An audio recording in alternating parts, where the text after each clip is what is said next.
And once again, my friends, we are live on the twitch.tv/theXisuma playing the Hermitcraft. I've just realised I haven't even sent out notifications.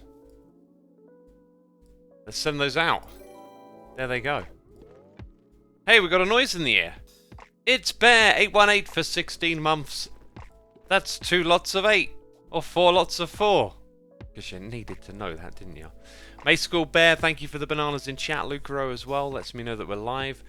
The bees right here. They're popping out. They're pollinating, making the honey. If I stand over here... Aha! It works. It absolutely works. Oh, yes. Oh, yes. Equal on either side. Very cool. Haven't actually AFK'd down here very much at all. Just sort of been stood around in between streams. Let's see, though. Well, enough to get a few more rounds of copper. Something I have to do is build a copper shop. I imagine I will do that in over a week from now. Like 10, 11, 12 days, something like that. I'm not making Hermitcraft episodes at the moment. So setting up a shop will be something that we'll do on stream. And I've got it all planned out in my head. Hi X, I hope you're feeling better, says Kasperi. If you can hear my voice is a bit... Ugh. Oh, I didn't really think about that. I haven't, like, said anything out loud today, really. So yesterday I was just, like, under the weather and in a bad mood. And, it just wasn't right to stream. I had to do something different. See, I planned to stream for 5 days in a row. Should have been easy enough, but, you know. What is it I always say about plans and schedules? One of the reasons I don't like doing a schedule for streaming is because something always comes up. Anyway, something got in the way yesterday. I'm hoping it won't tomorrow. My plans will be a create stream. And then Friday, maybe Hermitcraft again, or maybe I'll be inclined to do something a little different. It really just depends on how much time I'll have. I've got some things planned that I'm looking forward to. And, yeah, sometimes those things take priority. We got some cheers and biddies from Percy Silver saying, I have both yours and Pearl's stream on side by side. I'm going to get a bit lost. I'm excited for your stream. Just take care of yourself. Thank you, my dude. I appreciate that. Oh, I hope you enjoyed both of our streams. As I logged on to stream, Pearl was streaming too. So, hey, we're both streaming on Hermitcraft. Some double Hermitcraft action for you today. Thank you so much for those cheers and biddies. Kasperi says, wow, he actually said my name right this time. Score. Yeah, where's the old emote for, you know, name correct? We celebrate the dirt, but what about the successes? What about those things? So after doing that, I would navigate back to the middle, right? Well, actually, it just depends on what exactly I'm doing. But I guess I'll probably leave all of these things around here for now. We have a bunch of junk in our inventory from last time. I decided, after getting a little bit interested in that project again, I really should probably wait until I talk to the other hermits about it. I was thinking it might make more sense, even, to turn it into just a loop track, like keep it something small rather than this big idea of going from, like, one place to the other. Such a big distance to cover. We've got the one, the only, it's Estelian here for 50 months. Incredible, saying happy winter days. Estelian, thank you for all you do. Appreciate ya, and 50 months. I know it's been more than that, right? It's been way more than that, but that you've been around. But thank you ever so much for the subscription. Let's go ahead and just be lazy today. I'm just going to dump it all in here. Apart from the bits that are just to be thrown on the ground. Which might not be too much. Yeah, that can definitely go in there to be sorted.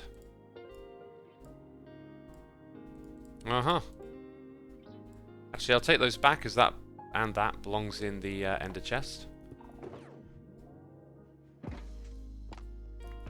And then in go those. I've noticed though I got two lots of Totem of Undying. Got a fire resistance potion too.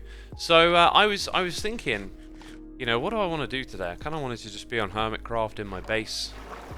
I was thinking about how we need a ways to get from this area down to the slime farm AFK spot, and if ever I'm in need of slimes again, we need to activate this thing. It's also the center of a perimeter for other things too. So from down here, the entrance being this spot, apparently I dug a long tunnel.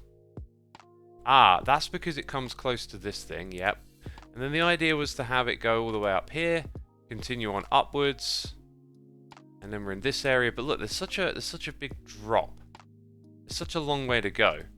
So I'm kind of wondering, what sort of terrain is there around here that we can take advantage of? Where is the bottom of the water? Okay, so the bottom of the water is here. And there isn't like a straight drop down, but we could just drop through, you know, the terrain like this. But I want to ways both up and down. So maybe some soul sand elevators is not a bad idea.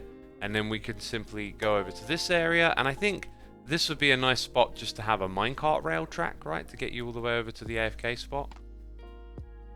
I mean, what are the other forms of transport? Elytra, but I don't want to build a big Elytra channel down in Deep Slate. Oh no. You've seen the pains of doing that recently. Percy Silver has converted from a Prime Gaming sub to a Tier 1 sub. Interesting message. Thank you for your subscription, my dude. I guess maybe it's just acknowledging it's gone from being Prime to a regular sub, but it doesn't say 2 months in a row. It's just the one. So, interesting message that I don't fully understand. Well done, Twitch. Thank you, Percy. Appreciate your support. Now, here's another spot that we could travel from, right? We could... See, we've got to avoid the copper machine, but... Looking for where all the elements align... where are we? This is a little further away. This is a little closer. You know what? I also have this little staircase that doesn't go anywhere, so... When we look through here... I could effectively... have a little track that goes off to the side, comes over to here, and then makes its way down, like diagonal. And then we don't quite align up with the tunnel there. It might be possible just to have like a diagonal rail coming down through all of this area. Do you remember we used a line tool recently? I think we should bust that out. Basically, let's try and use some of the tools available to us to suss out how we're going to do this. So, let's start off by getting rid of the light levels. Don't need the biome either. Nope, that's the overlay for the border. Some of you in chat are saying that I'm a bit sick. You can hear it in my voice, right? I feel so much better today than I did yesterday, but yeah, there's something in my voice. You can clearly hear it's not 100%. So, if we go into our menu, into the shapes, now this is, I'm pretty sure, something we used a while back. I'm going to remove it. So we're going to add, now we've got a line in blocks. I'm pretty sure that's what we need. Enable it, configure it to start here. Then it's heading over to wherever 005 is. So like that's the direction to world spawn. Pretty cool. So if we go all the way up here, like as a just a rough starter. Wrong buttons. Back to here, and then you'll see that it's not a perfect diagonal, but it gives us a sense of how high we can go with a perfect diagonal. And remember, we're coming from all the way up here. So for this to be a minecart journey down to the AFK spot, it's gonna have to be something. Wow, because the world's so deep. That's okay, that's quirky. We must have gone off to the side by one. You know what? It looks like this thing could be way better positioned. And we put it really close to the entrance there. So what I'm going to do is go into our numbers. Let's try... give ourselves a little more space that way, right? And then... what I should really do is use a little bit of math here. So... 31... let's change that to 30 to make our lives easier. And let's change this to 60. So that's a difference of 90 blocks. Ooh. No thanks. And then we've got... okay, by the way, we want this to be identical. So that number needs to be the same as that. So a difference of 90 blocks. If we round that up to 100, it's 7.4. So let's make it 7.3. And then a 7. And we should see that we have, yeah, like a perfect staggered minecart track, as it would be built. Curls, thank you so much for gifting a sub to TurtleBurger681. Appreciate you supporting the channel. Love to see it. And TurtleBurger, be sure to say thanks in the chat for the gifted sub. We've also got Tunker out here for 8 months. Good morning from Argentina. Good morning to you. I imagine very happy over there in Argentina, what with the World Cup victory and all that. Yeah, I think there is no way we're going to have like a clean track to go straight there because there's so much downwards to do. Which leads me to wonder if maybe we should go out to the side from up top, then go all the way down at this level, and then go through. Like, go all the way to the bottom from around here. From where we come across from this side. I don't think a minecart track is really... I just had a crazy idea. That means we need to go into our test world. I like it when we get to do things that are a little bit on the crazy side, you know? A little bit on the crazy side. Okay, we have Lizzie Potatoes here subscribing. Thank you so much, Lizzie. Appreciate you. We also have Megados for 13 months and 4Gil96 for 33. Thank you for your tremendous support, peeps. It's always appreciated. We are going to be doing some minecarty stuff as of right now. We're also 11 minutes into the stream. I think it's a good time to start drinking some tea. Okay, and then we want like... I can think of this not being as straightforward as I would like. So we need to test. But I think what we want to do is going to be possible. It might be a little tricky over a long distance.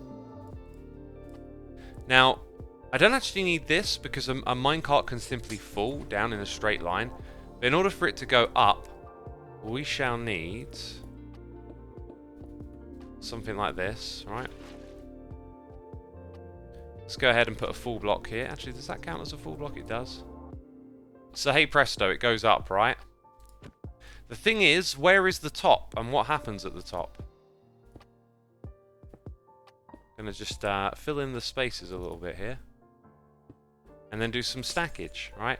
We're probably looking at like, I don't know, 80 blocks? Which might seem a bit crazy, but it could be that far. This thing might also overtake me, yep. Now, we would breathe in that due to the nature of it. But I think what you'll find is when you get to the top, all of that forward momentum is probably lost. So it could be really simple. I like the simplicity of what I've just thought of. Let's hope that it is true. Let's actually just do that. So if I take this thing here and put some water there, let's see if that works. Let's ride the minecart. So this would be the player's experience, whooshing up through tons of water, and then we could put a block of... Oh, there you go. And you've seen how downwards works. You just fall down, right? So with a block above here, probably have a very similar experience. So turns out that might just be really simple, right?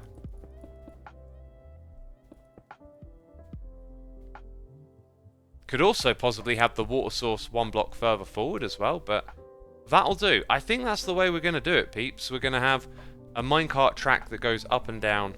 Dang. It's going to be crazy. Carl's Doom says, you see how downwards works, you just fall down. Yep. I mean, I was going to use a magma block, right? But, you know, we don't need that. Right, let's drink some tea. Let's drink some tea. Let's pause. Let's relax. Turtleburger says, hey X, recently donated and got onto your Create server in Discord and the community is really great. I feel so welcomed. That is so great to hear. We do have a lovely community here. And welcome to the Create server. I was going to stream it yesterday, but due to being under the weather and not feeling well, ended up passing on that, unfortunately. And hoping to get on there tomorrow. I would have done it today, but I don't know. Just something ticked over in my brain about Hermitcraft. Oh, that's some good tea. That's some good tea. Apparently a piston can catch it and push the minecart at the top. That would be another way of maybe doing it. Hey X, how's your morning? It's been a good morning, just been taking it easy, you know. One thing at a time. So we're going to need some rails. I don't know how many I have in my backpack, but that's not really a lot, is it? Probably got enough for like powered rails and stuff. I'm kind of low on redstone supplies, really. And I seem to remember setting myself up to AFK at the witch farm, but then never really doing much about it. One thing I'm going to say straight away, so we need to leave the space, or at least keep in mind that we want to decorate where we're going. I think I've got most of what we need in the backpack, really. Something that might be useful, because we're dealing with such large water streams, would be some kelp. Let's get a feel for how high this thing is going to... Oh, no, that's the wrong button. How high is this thing going to be? We're going to start at... So just based on where the storage is here, I was thinking about expanding that storage at one point. Puts this in an awkward position. I mean, the first thing could be a few steps going up to here and going over the top of it. So let's say, what are we at? Like Y175, somewhere around there. All the way down. And then this thing, wasn't this thing 90 blocks? So that's 110, 115 plus 90. We're doing about 200 blocks. That's absolutely crazy. 200 blocks down to around here-ish. There you go. And it's nicely positioned, so you can get to the geode, or you can go in that direction and get to the slime farm. And then we've got a reason to decorate a nice old tunnel. Oops, that's the wrong button. I'm having trouble pressing the right buttons today. 200, so that's 128. 192. And a little bit. I guess we'll probably build them one at a time, but I'll bring that much for now, just in case. Yeah, we need to go up now. What was that fancy magic menu, X, says Samcat? That was my character renderer for helping you make high quality thumbnails and stuff. That's what that's for. Just making that noise. So a little bit of immersion in the base, you know, just wandering up here. Yeah, kind of makes me feel like I should perhaps swap this over a little bit, which would be kind of easy. And then I don't think we have to worry too much about the nature of all this. Oh, those were probably necessary then. Oh, dang it! I'm trapped. Trapped in my own base. So we'll do that. And then we'll rip out... I really need a little bit of night vision up here. Rip out some of these blocks. And we'll change them over to this kind of thing here. Do we need silk touch? I'm pretty sure you need silk touch for bookshelves.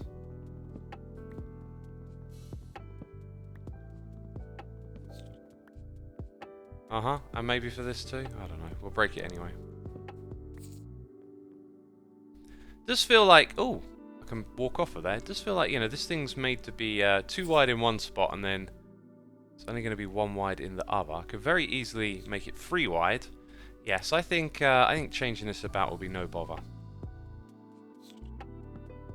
So we'll go with a different look over here. Actually, I could leave that recessed, I guess.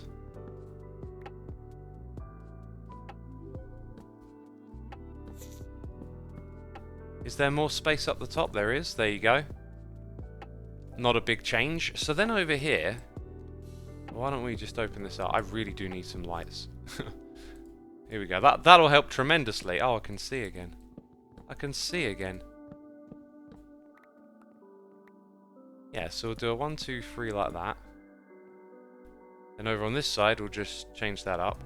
I do notice, though, that there's like an alignment thing here. Let's go ahead, put that trapdoor here. Put these like so. Uh-huh. Now all of a sudden it all feels a little cleaner. And then these ones, maybe we'll just rotate them. So it's a little nicer just to walk over the top of, yeah. Alright, so you come all the way around the spiral staircase, then go around like this. And it'll be here. We start to open things up.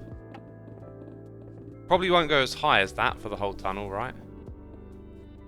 But now that we've given ourselves a little bit of clearance... Oh, look at that, emeralds. We'll take the 8 emeralds. Then we turn to the left and we get prepared to head down.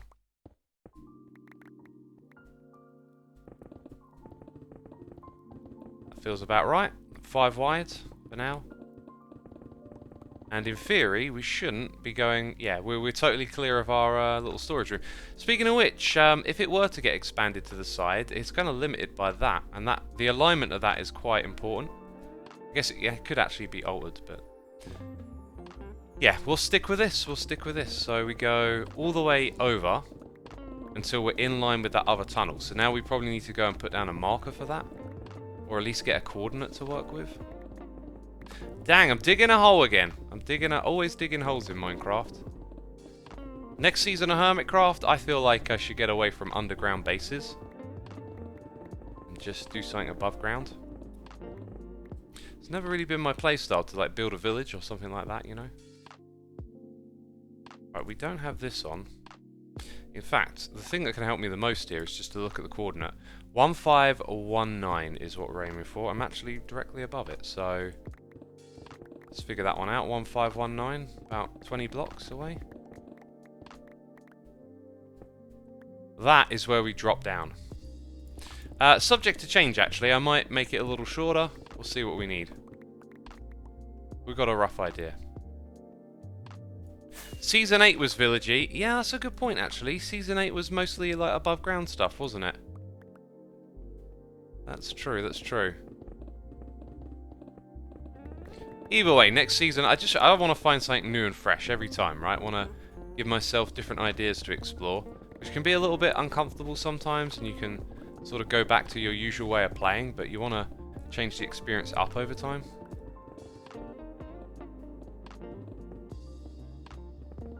Season 10, massive floating redstone block, says Left Lerm. That could be a thing. Dev says experimenting is the right way, X. Oh yeah, always. But you have your comfort zone, right? And it's easy to kind of like fall back to playing in a particular way. And I think I just want to step outside of my comfort zone again with this game and not do that in a way like in Season 8, right? Like my approach to it was a bit too much. Need to come up with a better approach. A massive sky base might be interesting, but also a bit of a pain to build, says Curls. Yeah. I'll have to factor in many different things about like how building works in this game.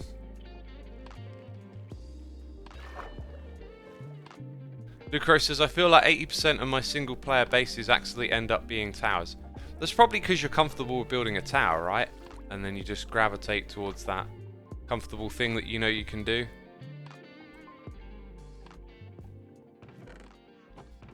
Let's go ahead and drop all of that in there. What I need is a couple of shulker boxes just to put stuff in for the time being.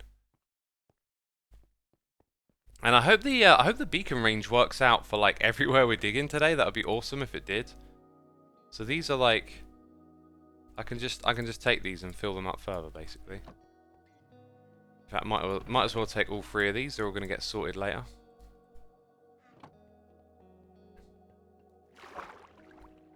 And back up we go.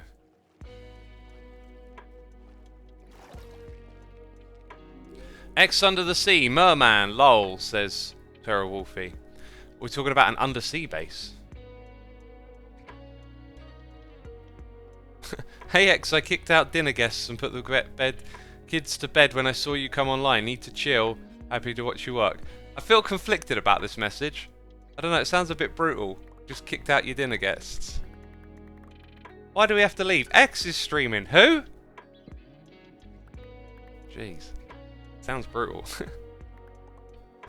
So let's go back to our alignment here. Like, we probably want to drop in on the side...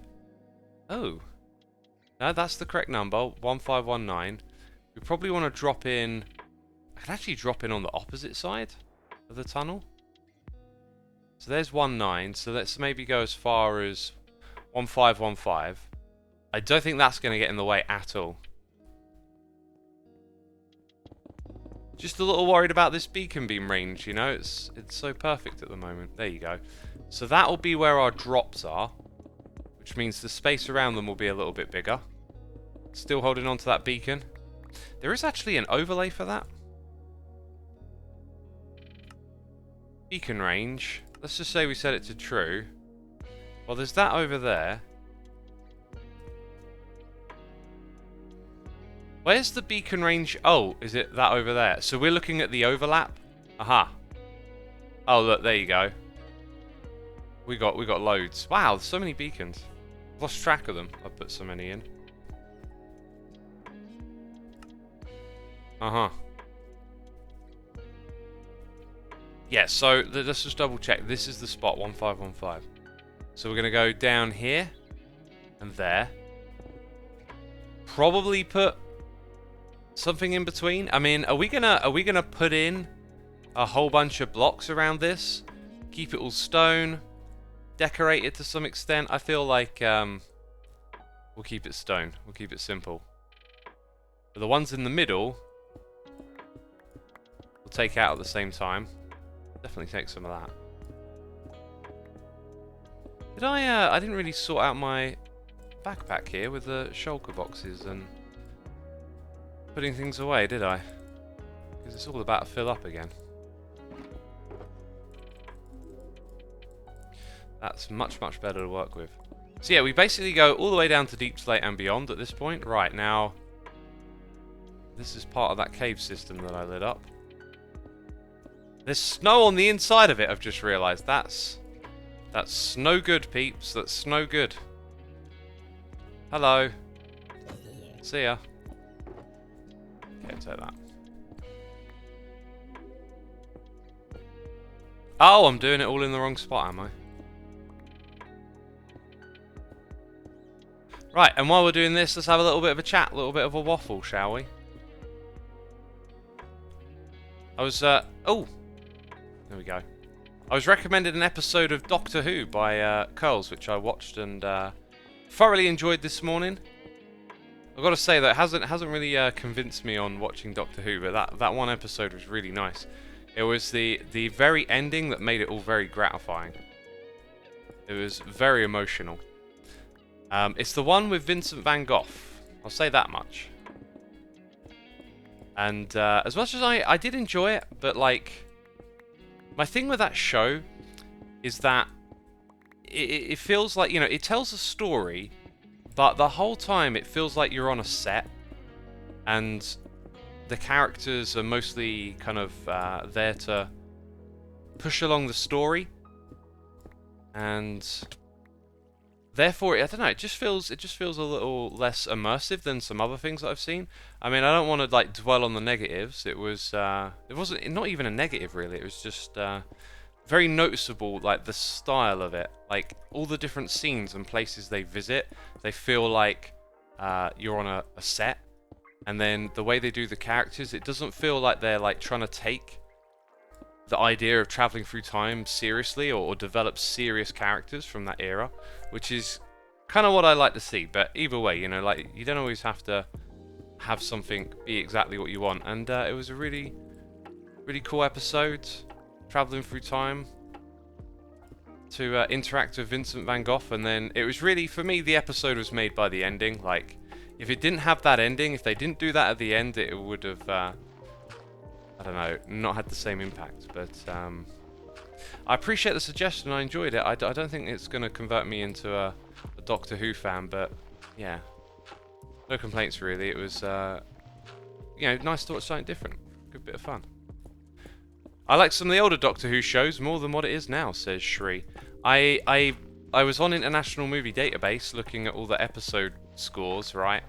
Like, I think the Vincent van Gogh one is one of the higher rated episodes of the new stuff, and then I went and looked at the old stuff and just bookmarked an episode that was highly rated, and I thought, why don't I go watch like a classic of an old show and see if it's still got a little bit of magic. For me, Doctor Who was something that I saw as a kid. I never got really massively into it, but it was kind of just, you know, maybe at Christmas they would show some like I think they made a Doctor Who movie in 1996, and I remember around Christmas that was a big deal, maybe.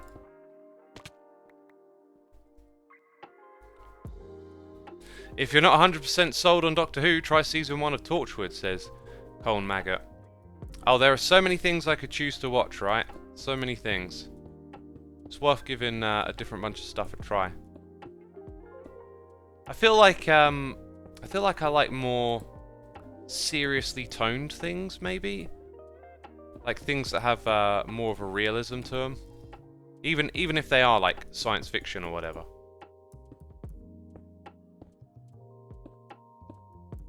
X, you should totally watch Hermitcraft. It's a nice show. Well, Hermitcraft isn't the same as a TV series or a box set, right? There's so many different aspects and components to it that make it unique and interesting. Okay, let's get a little bit more stone to finish this off.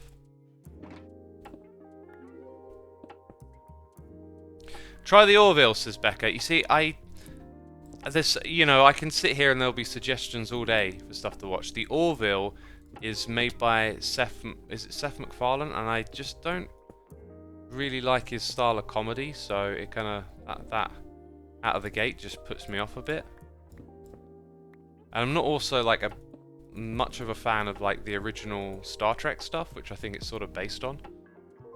Much prefer like Next Generation and some of the newer ones. Deep Space Nine, those two. Next Generation, Deep Space Nine. That's it for me right there.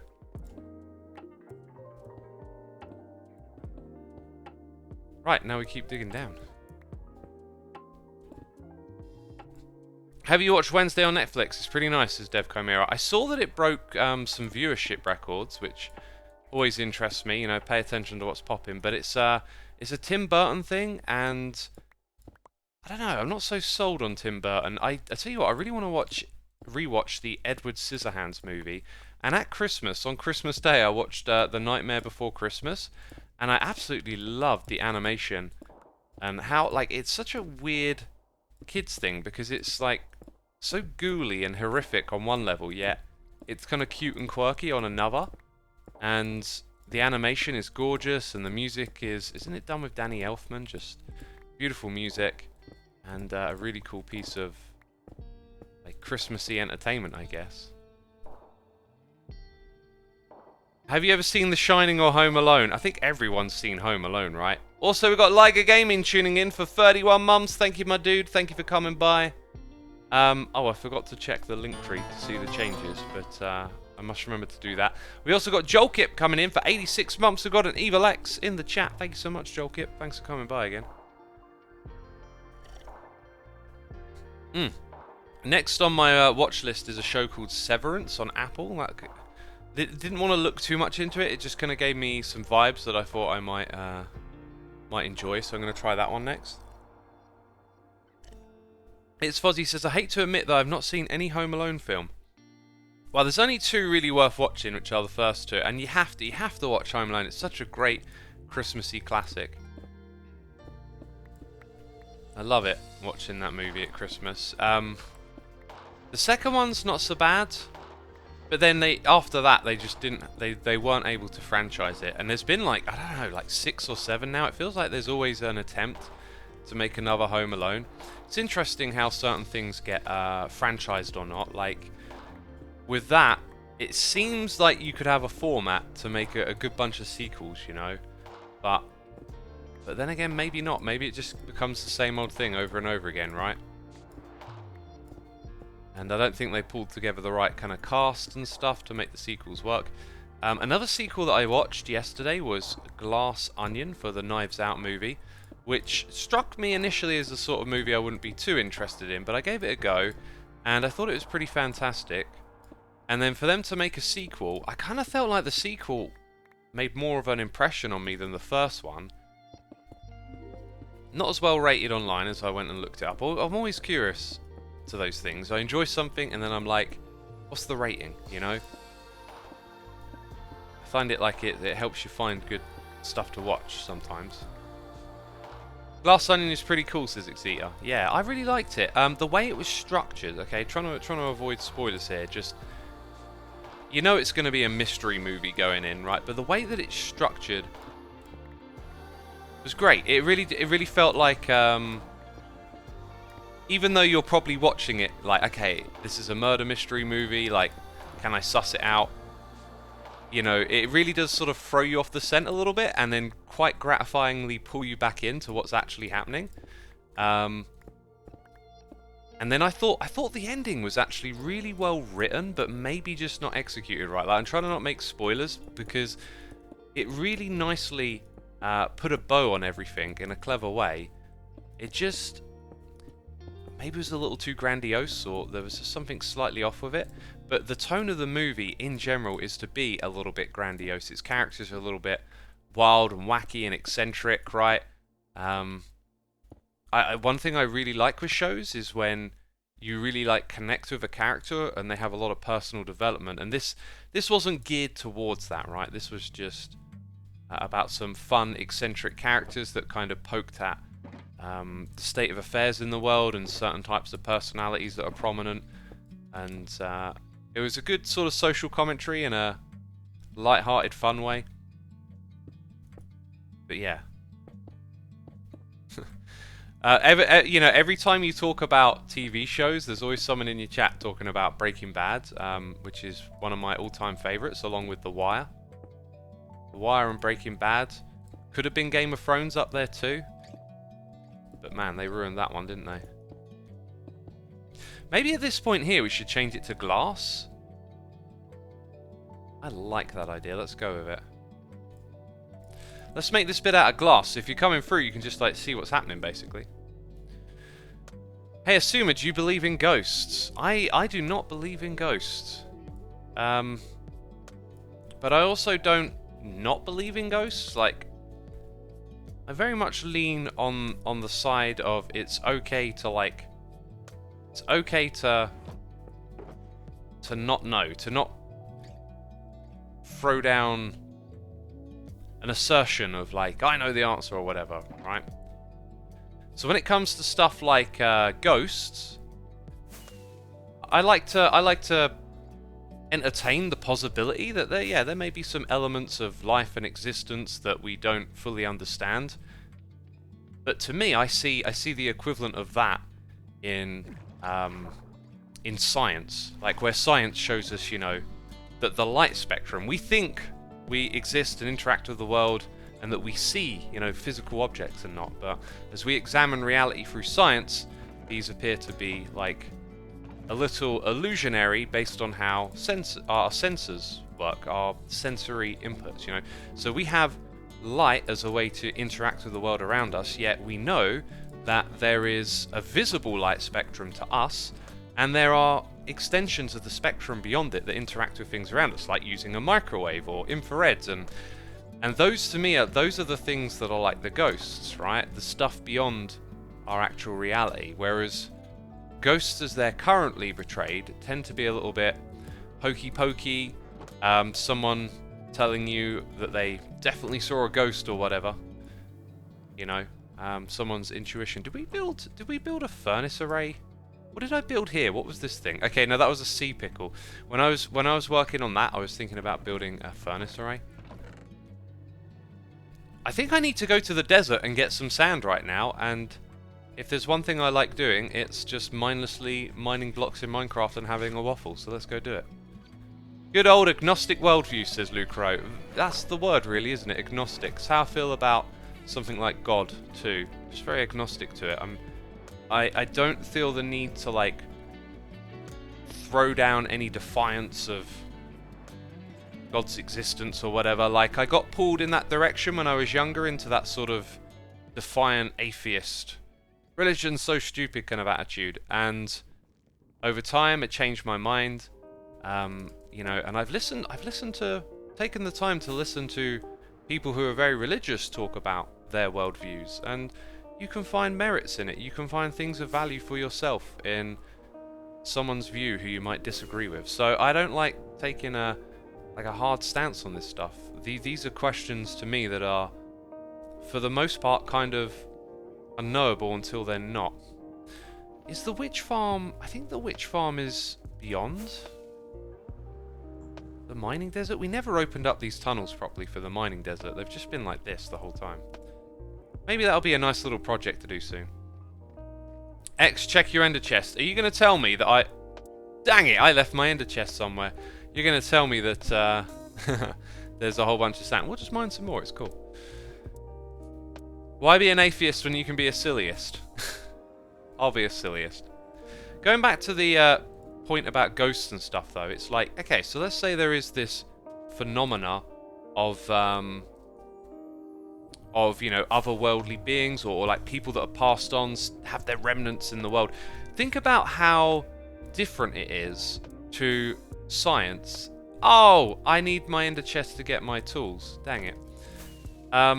If you think about how different the language of science is when you compare it to things like, oh, you know, there's ghosts and beasts and demons, but also consider how much of the world around you is built on science, like your smartphone device, the live stream that you're watching. None of this stuff is built on top of the hokey-cokey kind of accusations of, I don't know, spirits and magic and stuff like that, right? It's built on top of this science that we have. And yet, you know, we're capable of, like, on one hand, like, really trusting this stuff and believing in it, and yet, at the same time, holding, like, fantastical beliefs as well. And so I don't really subscribe to the fantastical stuff, but I'll always entertain the idea that there is things that are beyond our senses, because science has shown us that there are things beyond our senses, and that we've developed ways to interact with them. Science, magic that works, says Lucro. Yep, you could say that, couldn't you? You could say that. Very cool. So yeah, that's kind of my take on ghosts. And when I was younger, I really loved investigating the paranormal or whatever. Used to really entertain me, but I think with time you just, I don't know, you get bored of some things. And when more and more time passes, where you have less and less, I don't know, you get further away from that, like, childhood fear of the notion of ghosts and things under the bed and in the closet.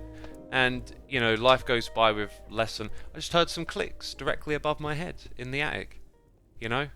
Right? I hear those sounds and stuff all the time, but, like, you learn that houses make noises, and there's, like, tension and weather, that, you know, you got some old beams up there in the attic, and occasionally they just croak a little. It's just clicks, says Curls. No, literally, just right above. I don't know if it came from the microphone, but literally just heard a couple of clicks coming from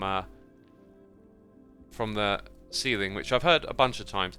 Honestly, it sounds more like little stones being dropped, just two little clicks. But, like, yeah, you know, I've never seen. When I was younger, I definitely had some interesting, odd encounters that felt kind of ghostly or whatever, but there's probably, like, a scientific... What's the old thing? Extraordinary claims require extraordinary evidence. So, like, if you experience something that feels spooky, you really need something to go along with it that sort of highlights how extraordinary it was, which I don't have for the things that I experienced, which was sitting across from, you know, where I used to live, sitting across from another building, and watching the lights slowly turn on and off over the evening on the top floor. And then, as I say slowly, actually, I believe it was rapidly the first time I saw it, the first day. It was quite fast, on, and then a little bit later off and on. And then it just sort of got slower throughout the night. And then, like, the following day, I could still track it. And then the day after that, it was like, you know, like 5 minutes between turning on and off.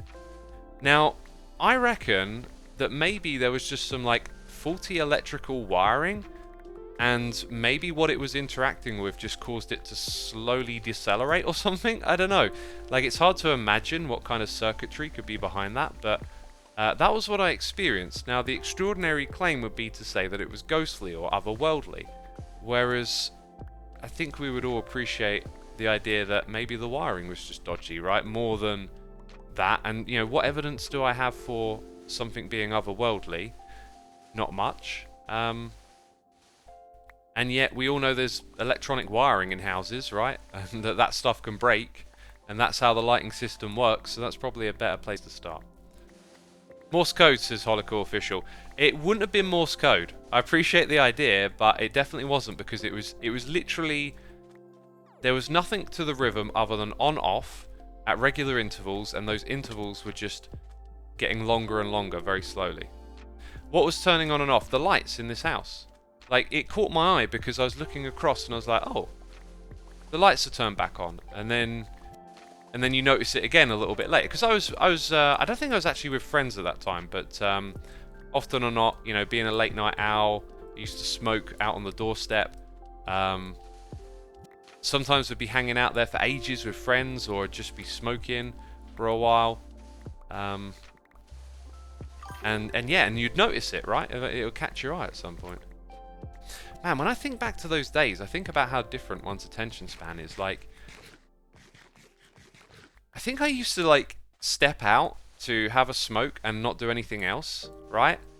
And there's a lot of times where I look back and I just notice how different your attention was and how much time you spent doing a particular activity, and how different it is to now. It feels like there's always something going on, and you're always, like, listening to a podcast, or listening to this thing, or listening to that thing. Whereas back then, there wasn't any of that. You know, we sort of had portable music a little bit. Our phones had MP3 players built into them when you could hold like 10 to 20 tracks or something. It's a different kind of time and age. Coterell, thank you ever so much for 2 months of support. Appreciate it. Hope you're entertained, enjoying the stream, having a good time, and all of that good stuff. Average attention span now is about 8 seconds. A goldfish is 9. Yeah, I imagine those numbers are probably made up, but I get your point. Yeah, I want to work on increasing my attention span and giving more time to stuff. That's kind of like, I think, a developing goal that I'm trying to figure out my way through. Like, get more into something and less partially into multiple things. That may mean I have to, like, unsubscribe to a few channels to, like, stop myself being distracted as much. I recently tried to see my attention span as a skill, which can be trained, says Taobar. Oh, absolutely. Did that lead you to meditation at all? Because meditation, when I used to do it on a regular basis, I definitely noticed an improvement, and then I just, I think my mind's kind of approach to, like, wanting to improve, like doing something as a skill, kind of like led me to feel like I wasn't, you know, getting any gains or whatever, and then I sort of burned out and found it frustrating. It felt like I was making backwards progress, whereas I feel like you should probably respect that you're going to ebb and flow and you're going to have your ups and downs, but, like, it's the continual practice that's probably more important. And so when I get back into it, which I, you know, need to start building into my routine, yeah, that'll be a new way of thinking about it. Like, you take this 5 to 10 minutes to meditate, and you've already, you know, that's 10 minutes less on your day that you've decided is important, and forget about, you know, feeling like it accomplishes something or not. You know the reasoning behind doing it, and you give yourself that time to try it. What are you working on right now, says David Campbell? Some infrastructure to move around our base, funny enough. I've not been meditating yet. I just tried to focus on a certain amount of time and increase this over time. Yeah, whatever works, Talbar. What I would suggest, though, is just, if you have the time to maybe listen to someone talk about meditation and the benefits of it, because I think there will be strong parallels or, like, useful things that you might want to pick up and sort of work into your thinking on how to do that. That sand biome is destroyed beyond comprehension, says Derpy Kid. It happens every season, my dude. Every season we destroy the sand. I can't watch properly because of our Wi-Fi. Ah, it's unfortunate, isn't it? But, like, what a day and age to live in where Wi-Fi technology is just so prevalent. It's crazy. Oh man, just gonna sound old, but I remember, like, traveling in the past and used to sort of prepare a little bit for the lack of internet access, and then everywhere you go there's, like, Wi-Fi hotspots and good coverage on mobile networks, and it's just not a hassle like it once was. It's Crazy. Oh, do you know what? I just remembered I was going to build a furnace array in this spot. Anyway, down we go. Do you like TF2 and what is your favourite class? I haven't ever really played Team Fortress 2, apart from Seth Bling, I think, made a map for it in Minecraft. Some of my very fond memories of playing this game involve some of the early map makers getting together and just putting together really cool experiences. And then inviting a bunch of YouTubers and then like showing off what could be done in Minecraft. Very fond memories of that. You'll probably find it on my channel somewhere. I'm pretty sure there's like a Seth Bling's Team Fortress 2 video back from those innocent days back in the beginning. Anyway, I know Lizard of Oz is big into that game, but I haven't gotten into it.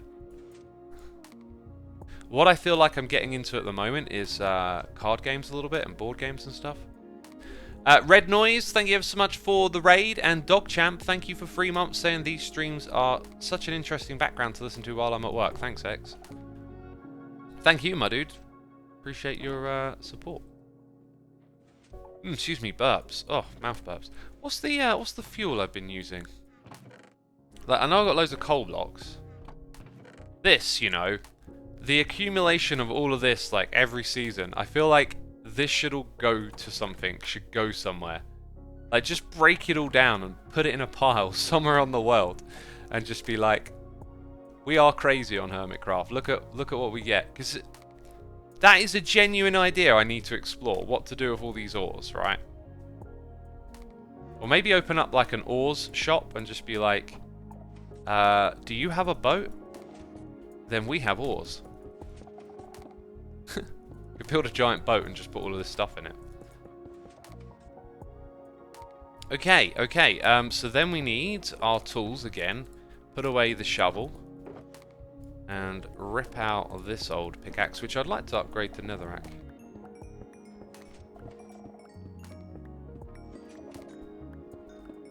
Too rich are hermit problems.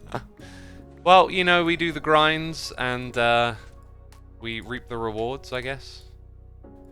It's just, I don't know. Like, on one hand, you like hoarding it all and holding it there, and then on the other hand, it's like, I should find a use for this. Right, I know I've not evenly distributed it, but right now I need to go to the loo.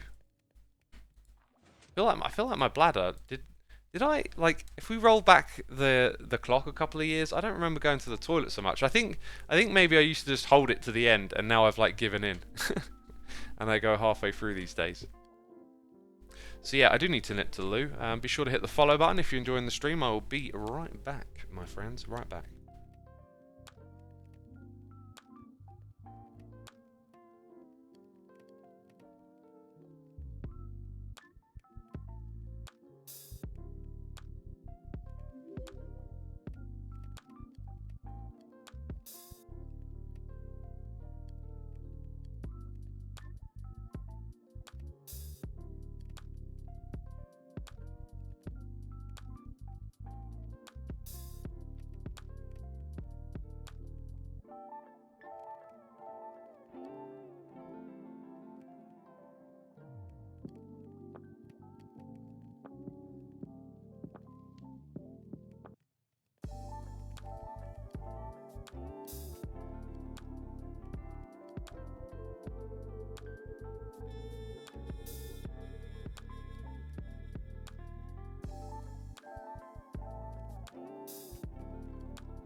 Do you see it? Did you see it on the Be Right Back screen?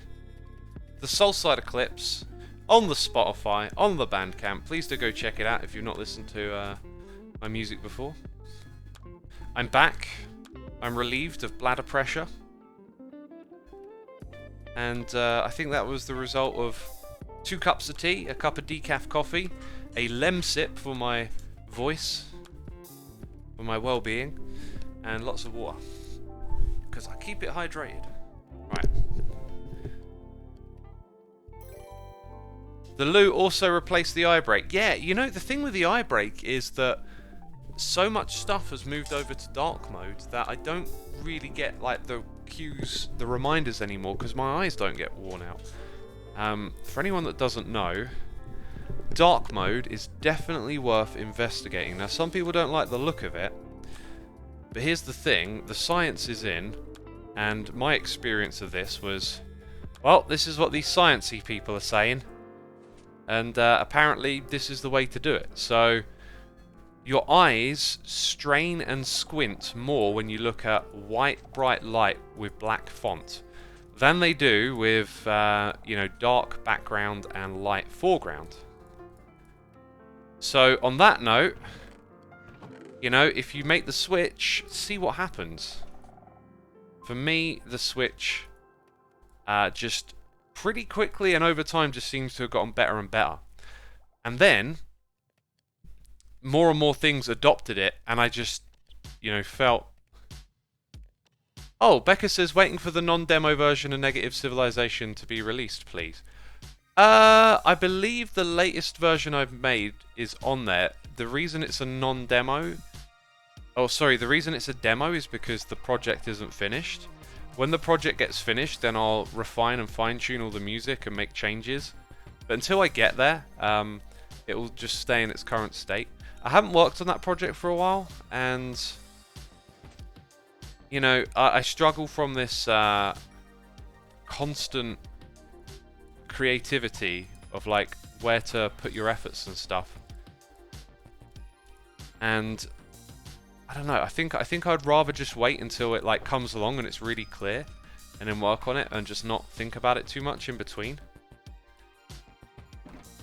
So I haven't worked on it for a while, and I'll probably just jump in at some point and do something again with it, but I'm just trying to take it easy on myself with all the different things that I could do. Dang, my mind just wants to like spread out and do so many things, and sometimes you just gotta like focus. And it hasn't been that for a while, and that's fine.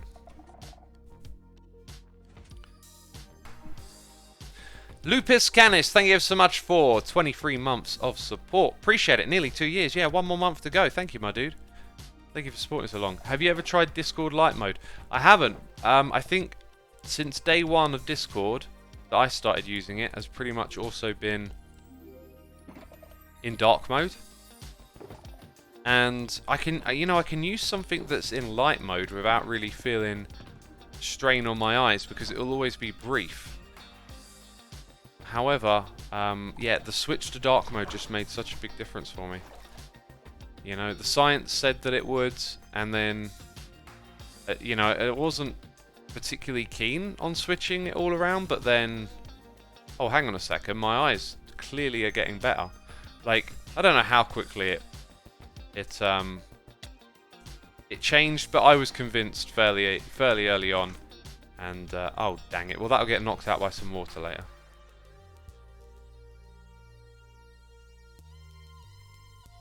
Does dark mode exist for Twitch? It does for me, but then I've got dark mode reader installed on my computer, so it turns every website into a dark mode website, which I highly recommend doing for obvious reasons.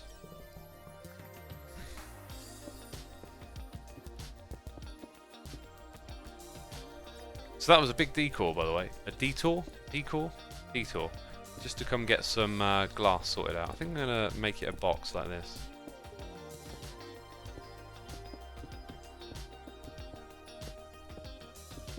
I think we're going to run out of this stuff pretty quick. So at first I thought, oh yeah, that'll be enough. And now I'm like, hang on a minute. It may not be that big, but it's got to go lower than this too.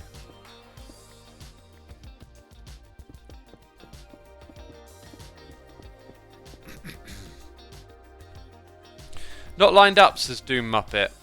Well, I kind of winged it a little bit, like, oh no, it's lined up. It sort of looked to me like, oh yeah, that's where it is.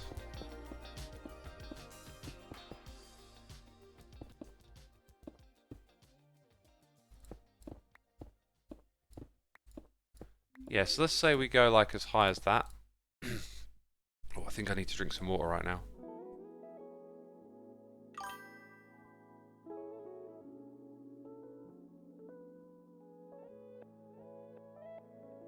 Oh, that's so much better. Percy Silver, thank you for gifting a sub to Woolly Master 2K. Appreciate you, my dude. Thanks for supporting our community. Thank you for your subscription and cheers and biddies earlier on, right, as well. Appreciate that. Mm.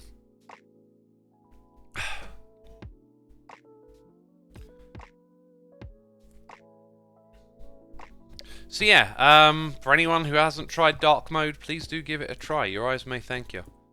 I just used to get tired eyes at the end of the day, and during the day I used to do like eye yoga exercises and take eye breaks and all this sort of stuff. And I guess it was probably in investigating like how to look after your eyes in this environment of using computers and stuff that I probably stumbled into something about dark mode, and then it was like, let's give that a try.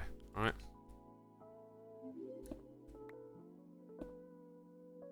Okay, so we've still maintained a little bit of the cave-like feel over here. And then we just go up into it a little bit to kind of... I don't know. That's just how we're doing the transition, I guess, over here. So yeah, beforehand we were talking about ghosts and paranormal and stuff like that. Let's hear some ghost stories in chat. How about that?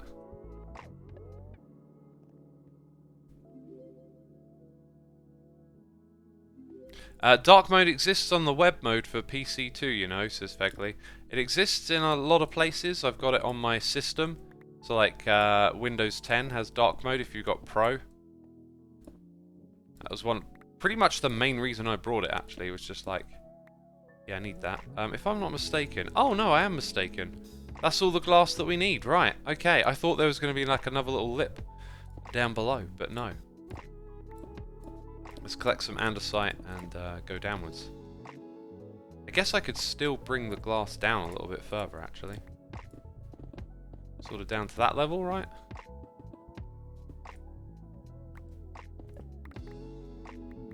And then here we'll fill in these edges.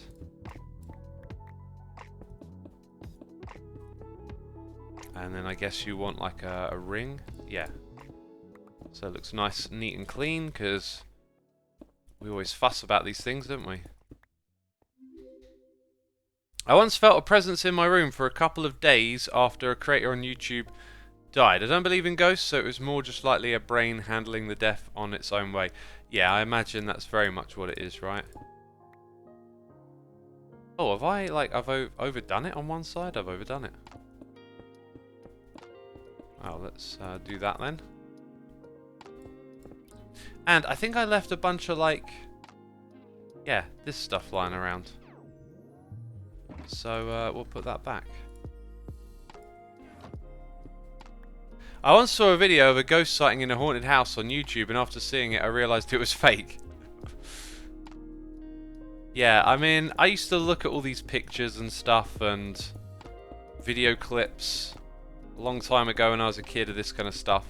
And then later on I learned more about how like photography works and the history of photography, and then you start to realise like not even a picture is like exactly evidence of what you think it might be evidence of. So X is more of a tech guy on Hermitcraft, or he's more than that, says Derpy Kid. If you're referring to playstyle, a lot of people say like I'm quite mixed, a mix of things, which I think is fair. However, I always sort of consider myself a redstoner just because that's like my roots, if you like. And I'm always interested in redstone contraptions, but this game has its like limitations after you've been playing it for 11 years. And so I like to do a little bit of building and other types of things as well these days. And I don't lean so hard into just one way of playing the game. Oh, now I need my shovel. Yeah, it feels like the top area up in the mountain is pretty limited to just stone, and then you get to a certain height, and all of a sudden you got these other materials coming in. So then your inventory starts getting messier, and you need more tools and stuff. His playstyle is a cat. He does whatever interests him, and he gets easily distracted, says Fegley. I mean, that is unbelievably true, too. I'm not terribly distracted though, like with my episodes and stuff, you know, we do projects to completion fairly often, I feel like.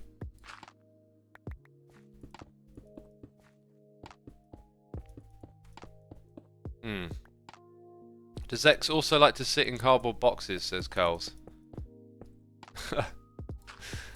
No, I'm not a cardboard box sitter. However, I love kids that like get excited by boxes and like do forts or whatever it is, you know, that always amuses me greatly. Like seeing kids just have a great time with a box. It's like at Christmas, you buy them a present and they're more stoked about the box. That's always hilarious to me. They're like, wow, look at this giant box. I can pretend it's a castle. You know? And the thing inside of the box was probably like a toy castle.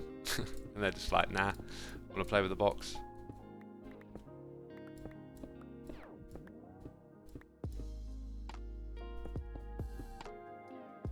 Cardboard box forts are a mood, says Curls. I tell you what, it'd be a great little theme for a game. You know, to take some sort of like serious strategy and castle building, and then just turn it into like a kiddie's sort of fort builder. Could be kind of fun.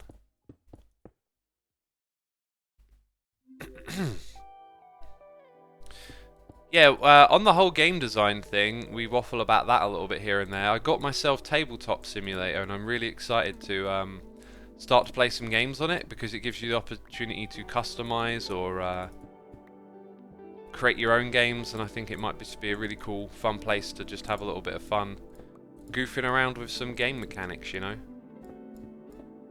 At some point I really want to design another game, and I've been thinking about this thing. Can't quite remember. I think it was in Ren's podcast, tipped me to it, just about how, like, in order to create something that's deep and really good, you don't come up with it in a day. You've got to spend like a lot of time getting to grips with these things. So I feel like I just want to engage with something like that on a regular basis, you know, and like see what I can learn, not just try and get to like the end goal in one day.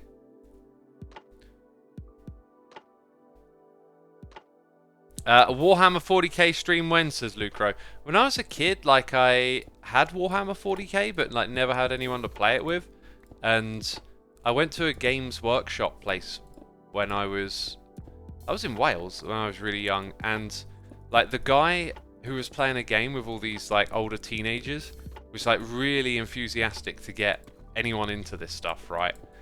And so just threw me in the middle of some game with like really powerful units, and like everyone else at the table was clearly annoyed, and I remember just feeling a bit awkward about it, but like then absolutely kicking butt because I had these really powerful. They were like they were the Blue Marines, but they were like wolf variants or something, and yeah, that was the only time I played it. I don't really remember doing much other than rolling dice and just sort of being told that I was winning or something.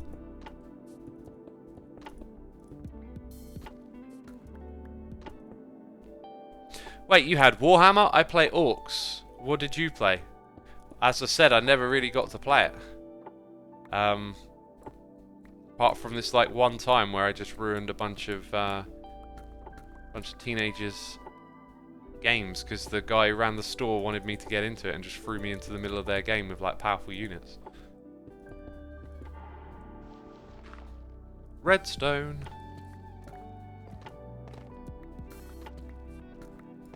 So now that we're down at this level, I don't think we're going to replace the walls with stone, right? We're going to start replacing them with the deep slate.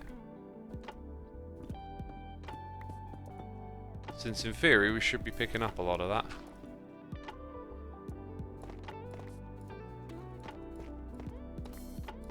Also, what height are we going down to? Like, we're not there yet. I think we've got like another 60 blocks to go, but there'll be a height, right?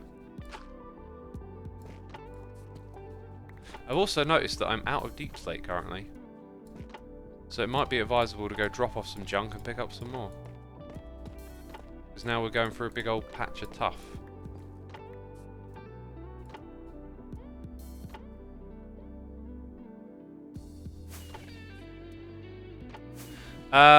When you play a game and you have no idea what you're doing or know how you're winning, says Derpy Kit. When what?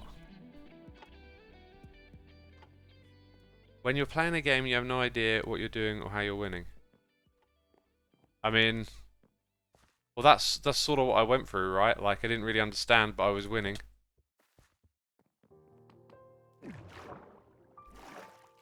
I used to play Warhammer, and now my 16-year-old son is into it too. That sounds awesome. Something to do together, right? It's always good. Oh my god, my inventory must be disgusting right about now. It's going to get so much worse down at that level with all the ores. There's no inventory problems in this game. There's no... What are you on about? Clutter. Yeah. There's nothing wrong. Why have I still got like the redstone box in here? Oh, look at that. I had deep slate on me all the time. I did not need to come all the way back up here. How typical.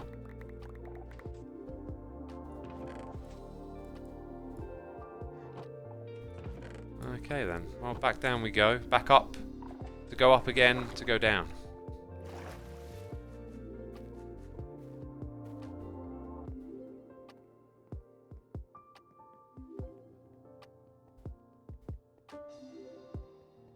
I feel like you should fill the hole in behind the stairs.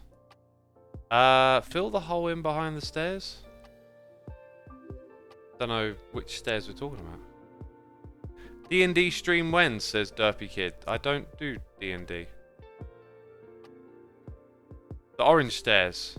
Oh? Was there a hole behind it? Oh, the little gap I fell into. There's no need to do that. It's just a little gap. Right, let's fill this sucker up.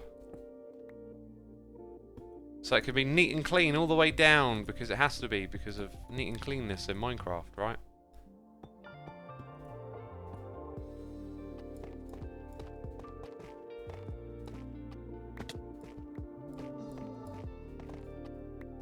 That's not actually the bit, is it? That's the bit.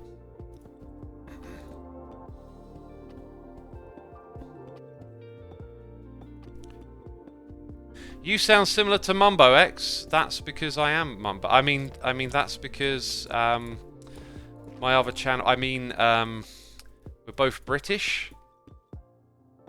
Yes, that's the one. We're both British. We're both British. Who enjoyed the Mumbo prank at the beginning of the stream, by the way? While I nipped to the loo, I got a call from the Prime Minister just congratulating me on the prank, you know. Joe Biden was on the other line, the American president, but I said I'll have to wait. Got to get back to the stream now. Also wanting to congratulate me on that incredible Mumbo prank. It was amazing, says Astro Thinks. Yeah, I think you know the gravity of the word doesn't quite describe, you know. Lil Semper says, anyone care to explain the prank? Ah, well. Jeez. How do you put something like that into words? I don't know.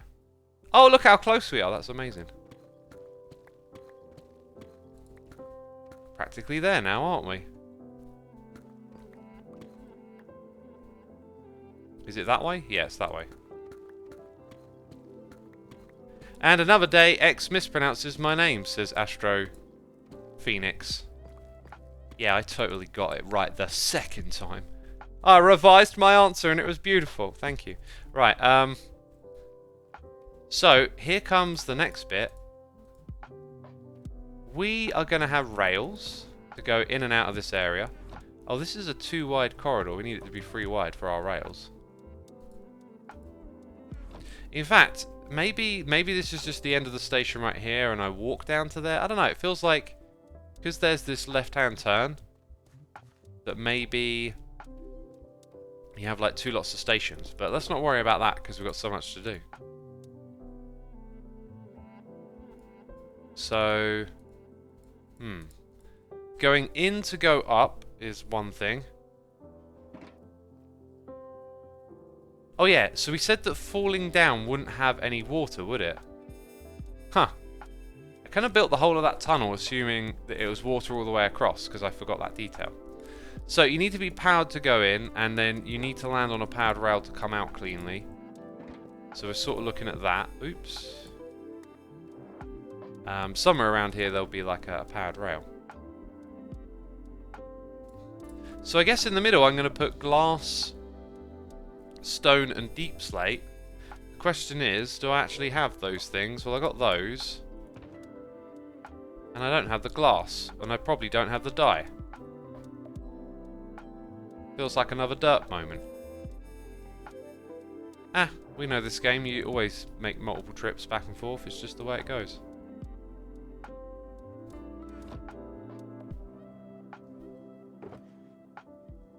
X pronounces my name correctly when all of the stars of the universe have aligned and Mercy has moved out of retrograde. Coles, have I ever got the name wrong? I feel like you have one of the easiest ones to say.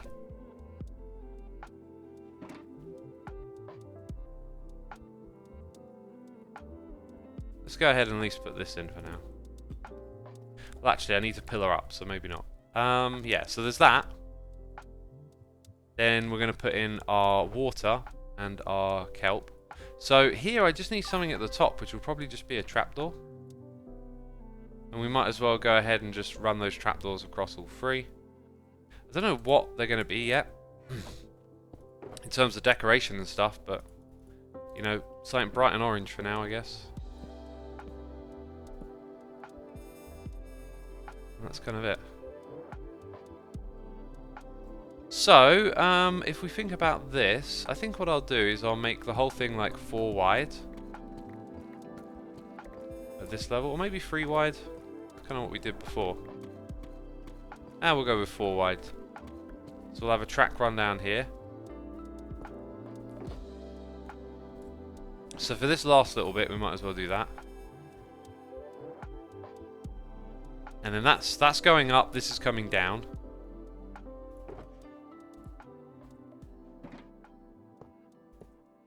So we'll have a 2 here as well, just to get you across. Around to the corner. And then we'll have these like probably evenly staggered all the way down there. So something like that. Okay, so now we need to do the pillaring up and then the... Oh look, I skipped a couple of blocks. How rude of me. Then we need to go get the glass and the stone. Hey! BlizzOX, thank you ever so much for your Prime subscription. I appreciate it. Hope you're enjoying the stream and having a good time. Thank you. What's this project? I'm confused, says Doom Muppet. It's the Confusion Project, funny enough. And I think it has achieved its goal of confusing anyone that comes here to watch it. So, you know, another successful project. Brilliant. We're building a transport link in our base. Oh my god. No! Wait! Wait, what do I do? Hold shift. Why did that not work? I don't know. That did not work either. Well, I'm taking damage. Right, let's eat some food. We can hold shift and eat food and not panic. However, if I run out of ender pearls here, I'm kind of like, that's it, I'm done. Feels like, so... It just came straight back here. I don't want to break this thing, right? How did I get out of it before? Can't use my rockets.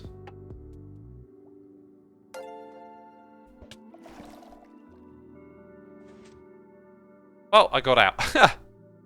With a torch being placed. How odd.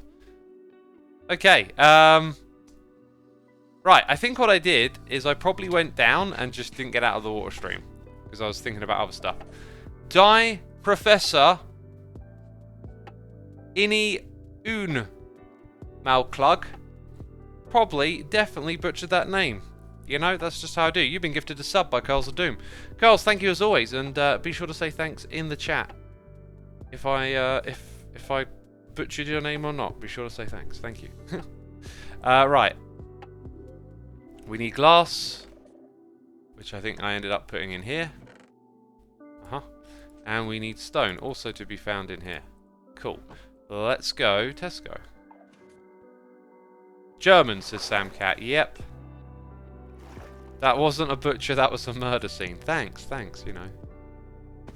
Ah, fell down. Just doing what I do.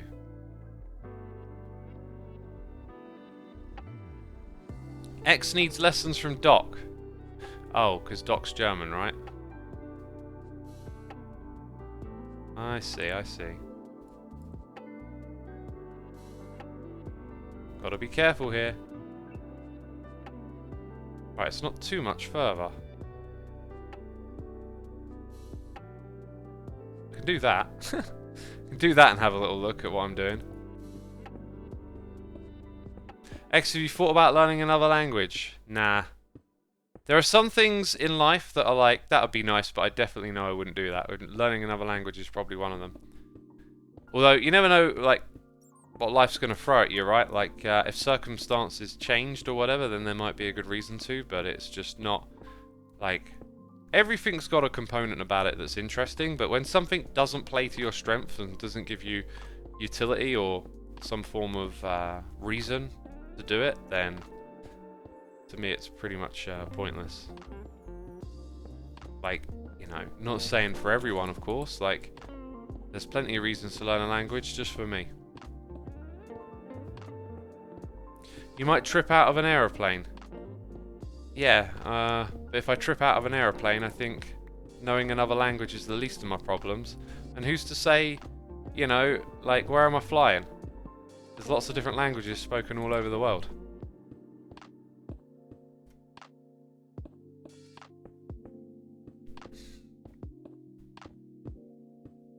Can I pronounce any Dutch words? Probably not. You'll fall in the ocean. That is quite likely. There's a lot of ocean covering the planet.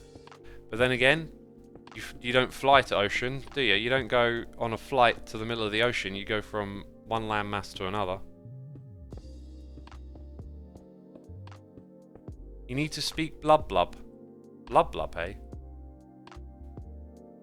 So I know that up the top here, we're gonna have the water push us out onto the rail. And then we're gonna have like a height limit, which will probably be pretty much what you're looking at right here. So we need 2 buckets of water. Where's my ender chest? I left it down the bottom again. Oh dear.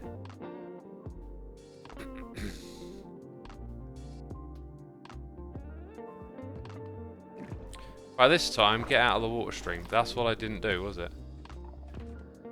That was probably it. I just didn't get out of there in time. 2 buckets of water, right? That'll do me. Girl says the man has 16 ender chests, another one when he needs it. Well, that's because I treat it like a backpack and sometimes I leave it on the ground.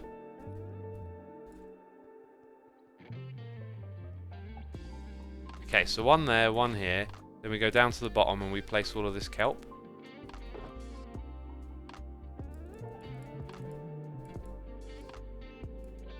Very good. Actually, I should probably keep some blocks in my inventory anyway. So if I do that, I can see at what pace I'm drifting down and modify it. Very peculiar sight. Ooh, it's a little bit precarious doing this. I should make a game out of it. Oh, that's a total game idea, isn't it? That's a total game idea. Like, you need a timer. That's such a simple game. Top of the world to the bottom. Oh, look. There's the water. We beat the water, I guess. That's such a cool game idea. Now, there's a problem here, which is how long I can breathe for. Always makes doing a big one like this really tricky. I'm pretty sure we might die. I'm kind of committed now, aren't I? Or maybe I swim up halfway along. Yeah, that's a really, really long distance to go. Good thing I got the old... Oh, what's happening here? That'll slow us down. Can I use the torch to Okay, that... Well, there you go. That answered that question.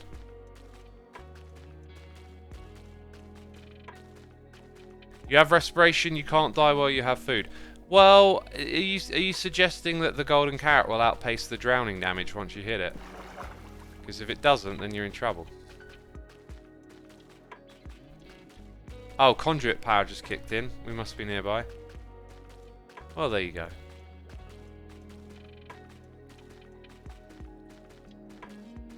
Anyway, minigame idea. Like, if we can create a decent timing system, if you fall from the top of the world to the bottom like that, but you're in a 1x1 chamber, so you're like playing with fire a little bit. Like, how far do you want to dip down? Like, how close do you want to get to the bottom at full speed and see what happens when you land, right? With your elytra wings on, I think that could be a really cool game. Okay, so we didn't need that much kelp because of this bit. So this will be good enough. Oh, my rails are all the way down at the bottom. Do you know what? A rail can be waterlogged, can't it? Just had an idea. We could still put water at the bottom in case you ever drop without the minecart, and then that makes my journey down and up a lot easier. I'm using kelp on kelp, this is true. I'm going to sneeze. Oh, jeez. Oh, jeez. Right. Oh. I'm not 100%, but I'm better than I was.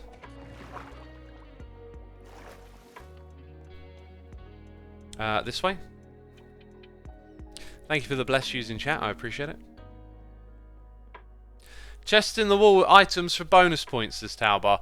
Well, you would get caught on those chests, so then you would have to change the sort of the whole kind of layout a little bit. Ooh, that was something right there, wasn't it? Yeah, look, I can waterlog that rail. So now we just need it to be powered. I think I'm just going to use some redstone blocks and then worry about decoration and stuff later on. Then we need our soul sand block, which I thought I remember preparing.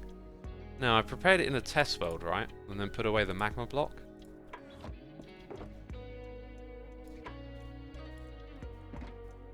Okay, so we go in here. Then all of those items are going to go to the top. Now we can ride the minecart all the way up there, but we need some minecart rails at the top too. And then we need to build some stations and stuff. So I think we can start to think about aesthetics a little bit next, maybe. Like, we've got rails to place, and we've got like a little station to design, but it'd be nice to know what kind of aesthetics we're going to put together, yeah? So let's hop into a different world to do that. And before we do, I'm going to grab a couple of those. Just put one in the ground here for a second. And I want some iron next, some iron.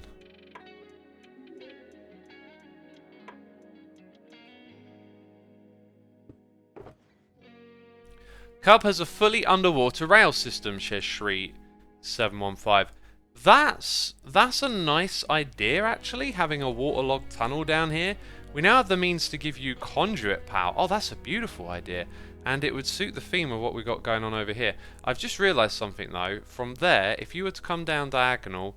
Ooh, I think you would just about make the entrance of this area, right? So we need to restore... Okay, this gives us, like, a reason to... Oh, I love that idea. Who's shared that? Thank you. We could go visit Cub as well. Well, he's not online. I wish he was, because I sent him a message earlier today. He's got a project that I'd like to help with, but... Yeah, if we waterlogged all of this, it would fit the theme of the area pretty darn well, wouldn't it? So, I think we're going to roll with that, like a waterlogged area. Yeah, I was trying to get my hands on a minecart, basically. To ride it back up. Beautiful ideas. Thank you, chat, for your inspiration and suggestions. Rails are slower underwater, no? They are, but, like, it's a rail system where an elytra one isn't present. So, we breathe in the water, we whiz up, we see, briefly, another part of the base, and then we get conduit power, which really changes the dynamic for a second, and then we take random damage! I'm gonna guess that was that, maybe, so like, I didn't put a rail up here, that was something I was supposed to do.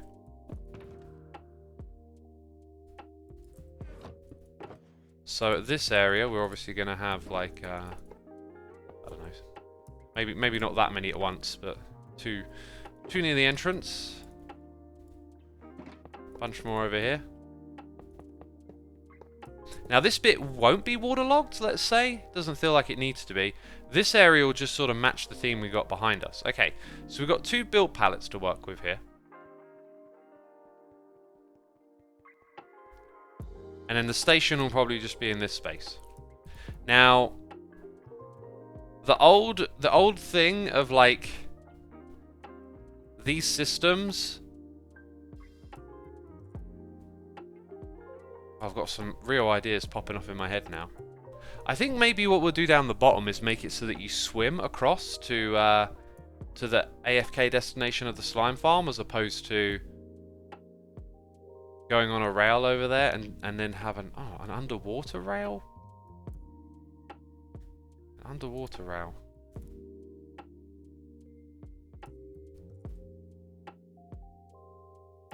Okay.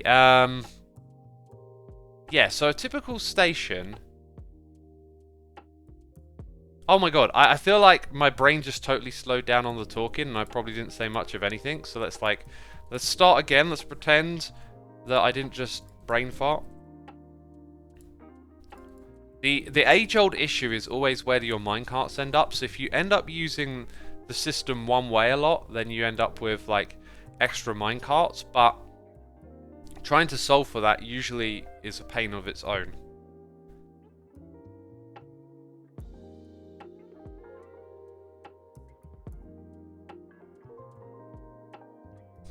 Oh, sorry, I had to emergency mute for a second there for a cough. Ugh. So at the end of your line, the trick usually is that you got that. The hopper minecart picks this thing up. You know, you have a block on top of there.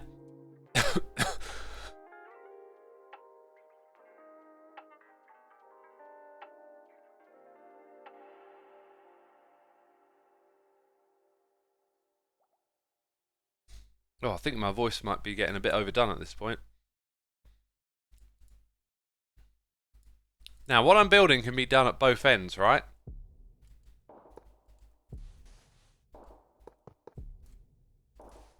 So, when you get... this is the thing where you can automate it a little.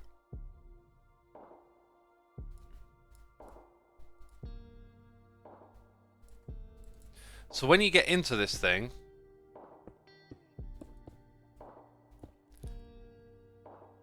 No. You want... Oh my god. I'm having flashbacks all of a sudden. I'm remembering how tricky this thing is to set up when you try and do it from memory. If you've got only one minecart in the system, you can have it automatically deploy.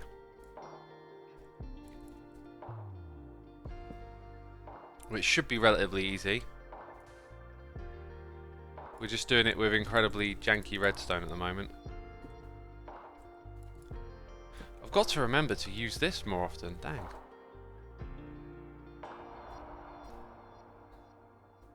Then we want to get a signal to that block. Okay, maybe this is what we build. So...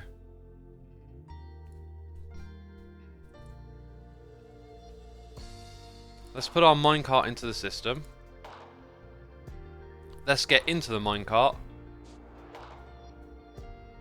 Okay, classic mistake, sort of. I mean, it's amazing. This is why we made this mod, yet I can't remember to use it enough.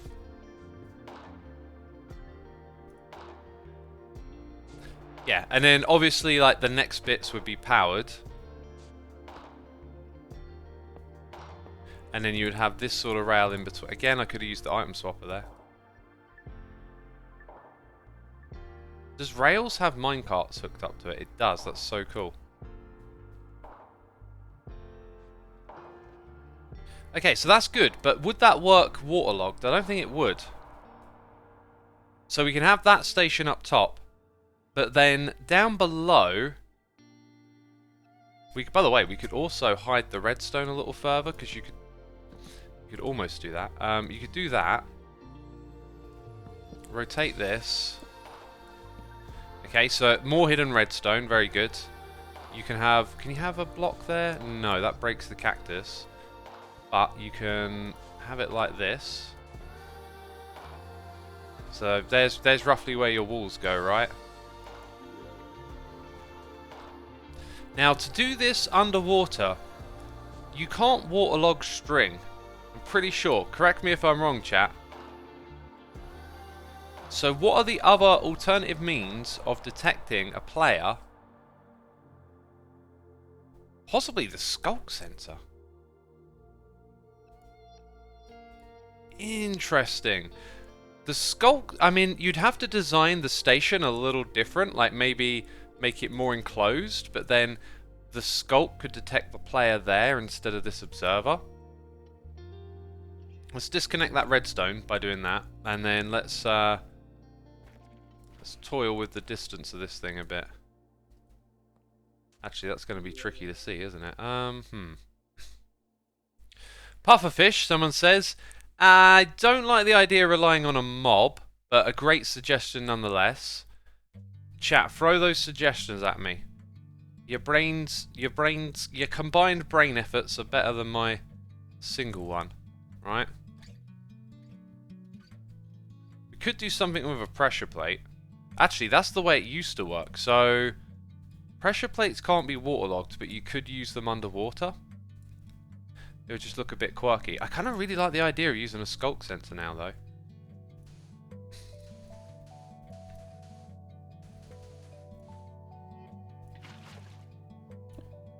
Yeah, so you can't waterlog it, but you can build a setup that works with the pressure plate. And the alternative is of course to use the skulk sensor. Now, is it me? Yeah, okay, right. How do we test this thing better? We probably want it to be directly at that height, so it can go one block higher. And then we'll put... Does it work when it's above it? It does. Cool. And can we see that from over here? Not quite. It doesn't power both. We'll just have to build something a little janky, I think.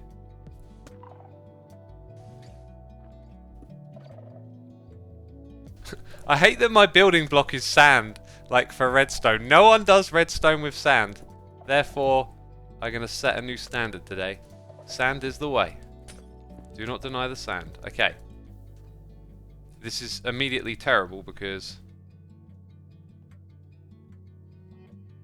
Right. Seems to me... Oh. Oh. There's another reason it's immediately terrible.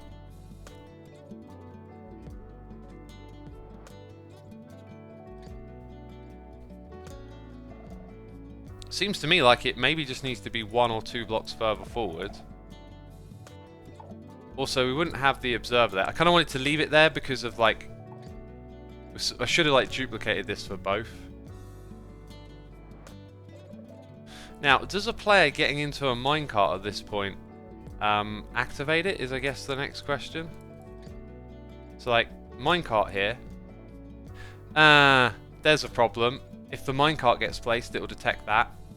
But the minecart gets placed through a redstone system. So, in theory, it could, like, perhaps lock. Let's go ahead, do that, do this, put a delay on that. So, does that get locked?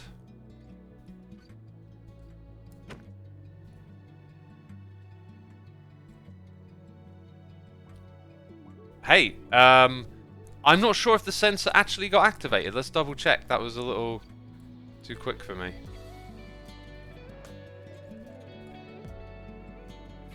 No, the sensor didn't activate, but when the player place it, it does. Interesting. So this is not required, but that appears to be the correct distance. So if we go ahead and waterlock this thing. Wow, just wow, really. Wait, does it get the signal from the side of the block like that? No. Where do we power it from in this instance? Probably the block below it. I really should stop using this sand.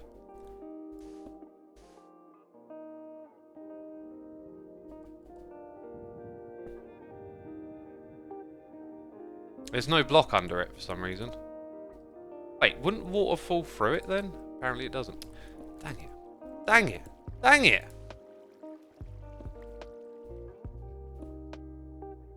Where does it get powered from? Do I have to put redstone under it? There you go.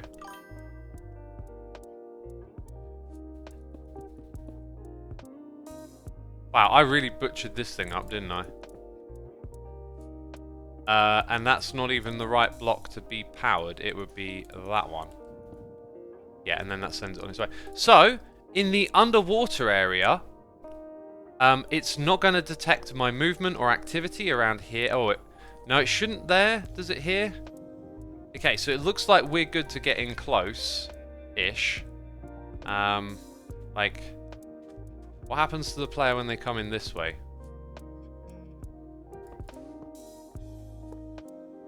Player comes in. Sort of puts me exactly where I don't want to be.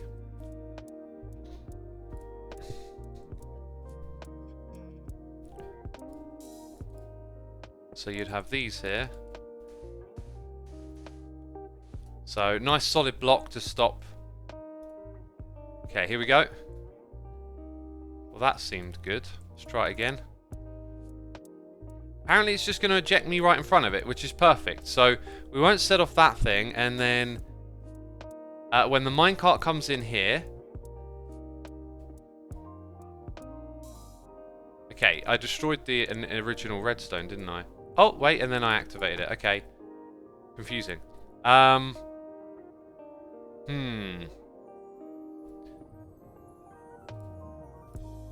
Definitely should have cloned this thing. For both let's just clone it now. Oh, it's so terrible building it out of sand. What is wrong with me? Okay, so we'll go from here to... Actually, I don't need that bit, do I? So...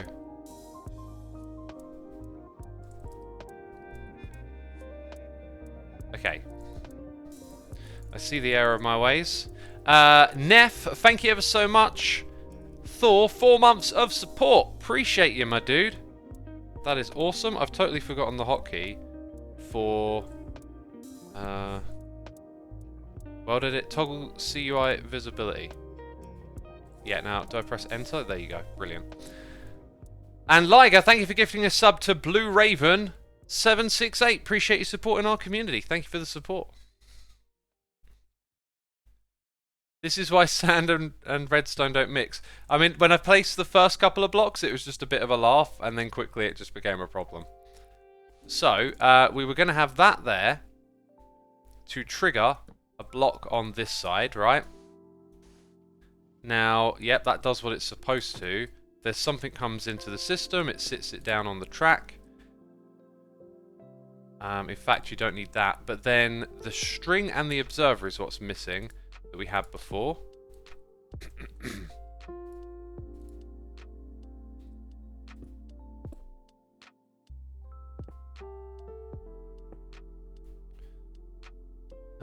And then... Oh no, we needed a repeater. Yes. So that's how it looks on that side. Good. Get in there and off you go. And then this is this over here. We don't need any of this stuff, by the way. That's all just a hangover. So you would have that thing covered up with some blocks on either side. And then it just goes and powers that thing, really. But we're missing the... Right, so yeah, we need to step back because we're missing this little bit of redstone. Which we'd like to do neat and tidy like before.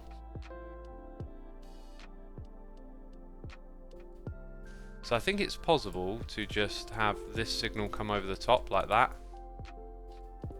Go to the same... Yep. No, we want to keep that open. Then you see the redstone. So we kind of want it like that. So that's maybe where we just need another repeater, right? To avoid some cross-contamination or something. Right. That appears to be it.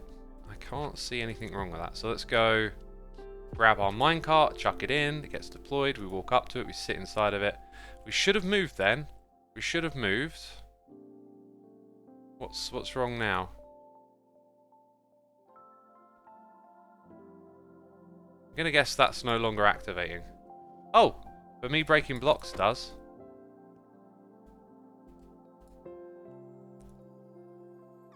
Huh. That worked a minute ago. Why would it not work now?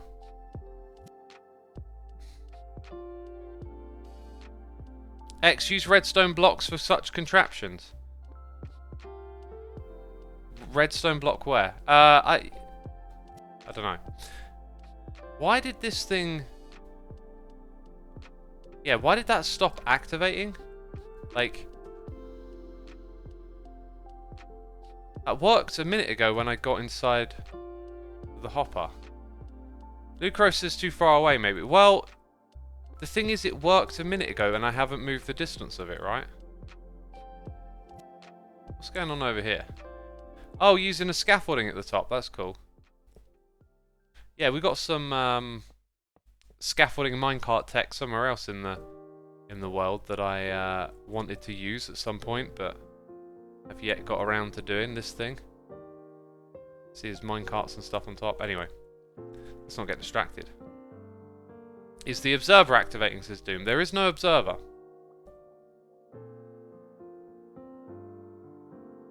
There is no observer. I guess what you have to do is just move it one block forward if it's going to be stubborn. But then we might activate something that we don't want to.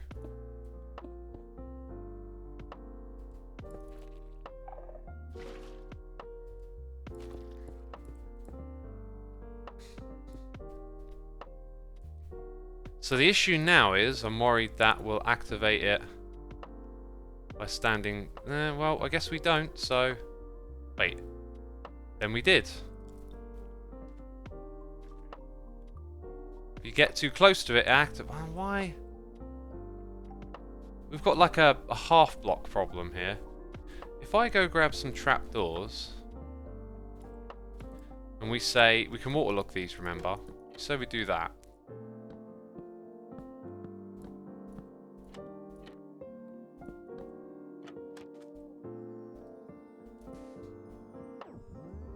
Okay.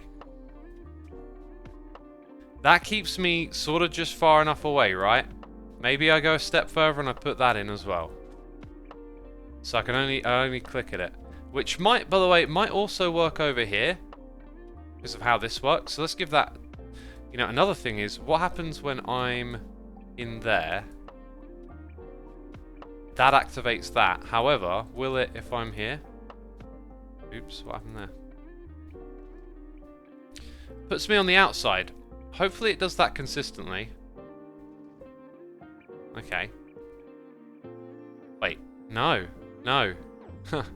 Okay, I might have to move this over to the side by one block. What an absolute pain this is turning out to be, eh? You know, another place you might be able to put it is like directly below, somewhere underground. There's another interesting idea. Use wall blocks to stand on around the trap. Oh, yeah, wall blocks. Okay, okay. Like, we channel it a little bit more. Let's get rid of our trapdoors, as that limits the creativity of the design. Let's say we go over here and put in these things sort of just in and around the place. See if we can get the desired effect.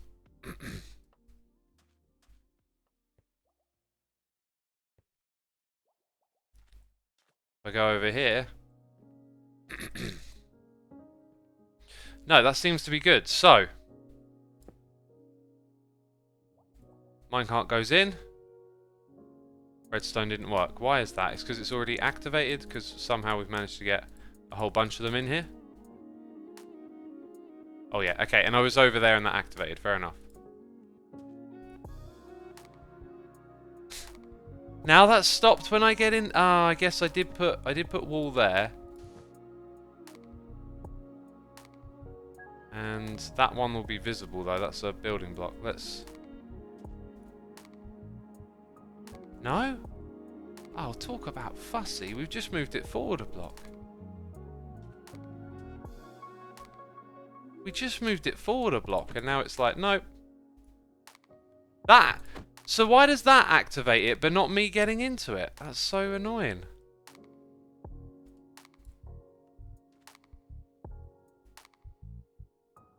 Oh, the inconsistency is irritating here.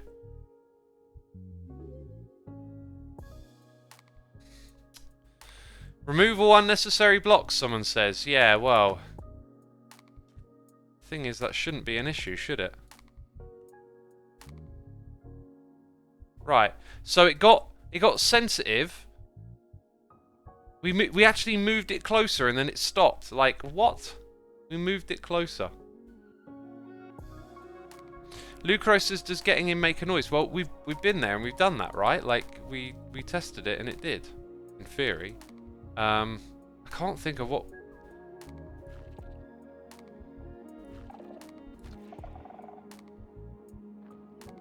Mounting and dismounting of a minecart does not trigger this, but it did. That's why we pursued this, right? I got in and it triggered it.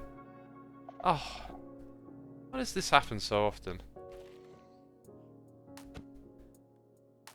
I don't know why it triggered, but we saw it trigger when we got in on one instance, so...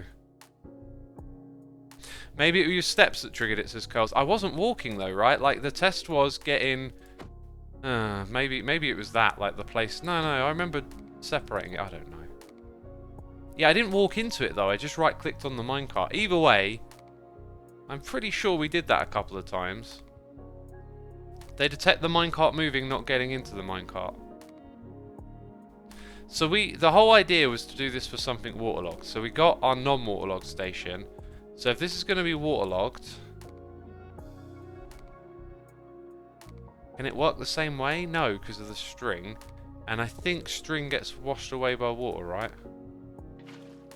So you can't really use the string unless we go back to using the trapdoor to keep it away.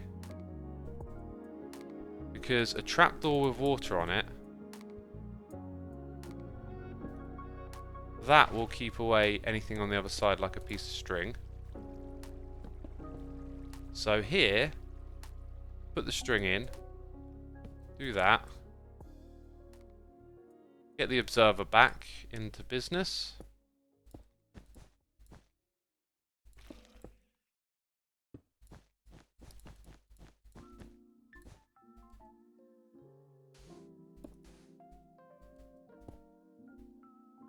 And that's kind of it, I think.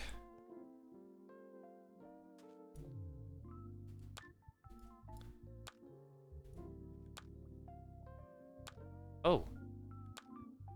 Is it? Why? Hang on. That needs to be locked. That'll be it. That'll be it. Yep. And then you can go through the trapdoor and off you go. Cool. I think then I might bring back that idea of just having a bunch of trapdoors across the top here. Yeah, you know how it works. Maybe even at that level too. Cool. So now we have 2 station designs to be built on the server itself.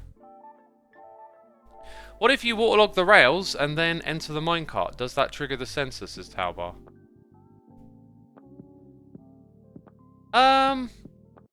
Probably not. I mean... Oh, I don't really want to test it again, right? But it might detect a player being in water. I see that there could be a difference there.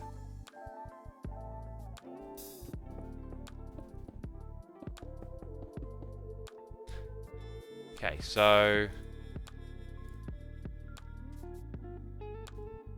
Let's also just get rid of that for a second. Yeah, that'll send that off. Alright, here we go. Huh. I can't actually see the redstone wire. Of course I can't. Let's try again. Oh my god, did you see it turn on? So it works when the player gets in and out of water. Ah. Well then.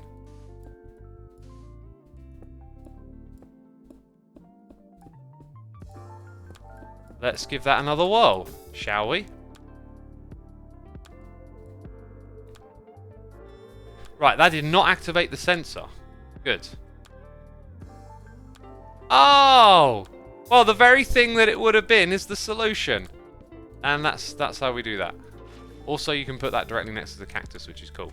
Right, there you go. Now we got it. Solved it, says Taubar. Well done, you. Thank you. Thank you for your help. Peeps, appreciate it. We are up to 800 viewers if you're enjoying the stream. Be sure to hit that follow button. I'll tell you what, I'll tell you something though. I wish I had a kettle in here. Make a cup of tea midstream and crack on. I could totally do that. I just need to think of it one day, and then I can make it happen. And then we'll have the Puka make a little making a cup of tea emote to play. Right, I'm going to take a screenshot, as I believe much of the redstone will probably just drift backwards into my consciousness, because that's how consciousness works. Things drift backwards through time into it. It makes so much sense. Xisuma drinks. Jeez, I drink water. All right, let's make it a happen, right? Station over here. Station. Oh, that being said, make sure there's enough room for a station. Like, we want those little divots to be like there. So, observer. I think there's enough room. I think there's enough room for us. We need redstone supplies. And they're all the way down here at the moment. Let's take out this so that I can get that. And let's build a little station. We'll need a couple of these. One of those. One of them. Some of these. Some of those. Bit of that. Anything else? Dispenser, maybe? Rails, definitely. Can't build a station without rails.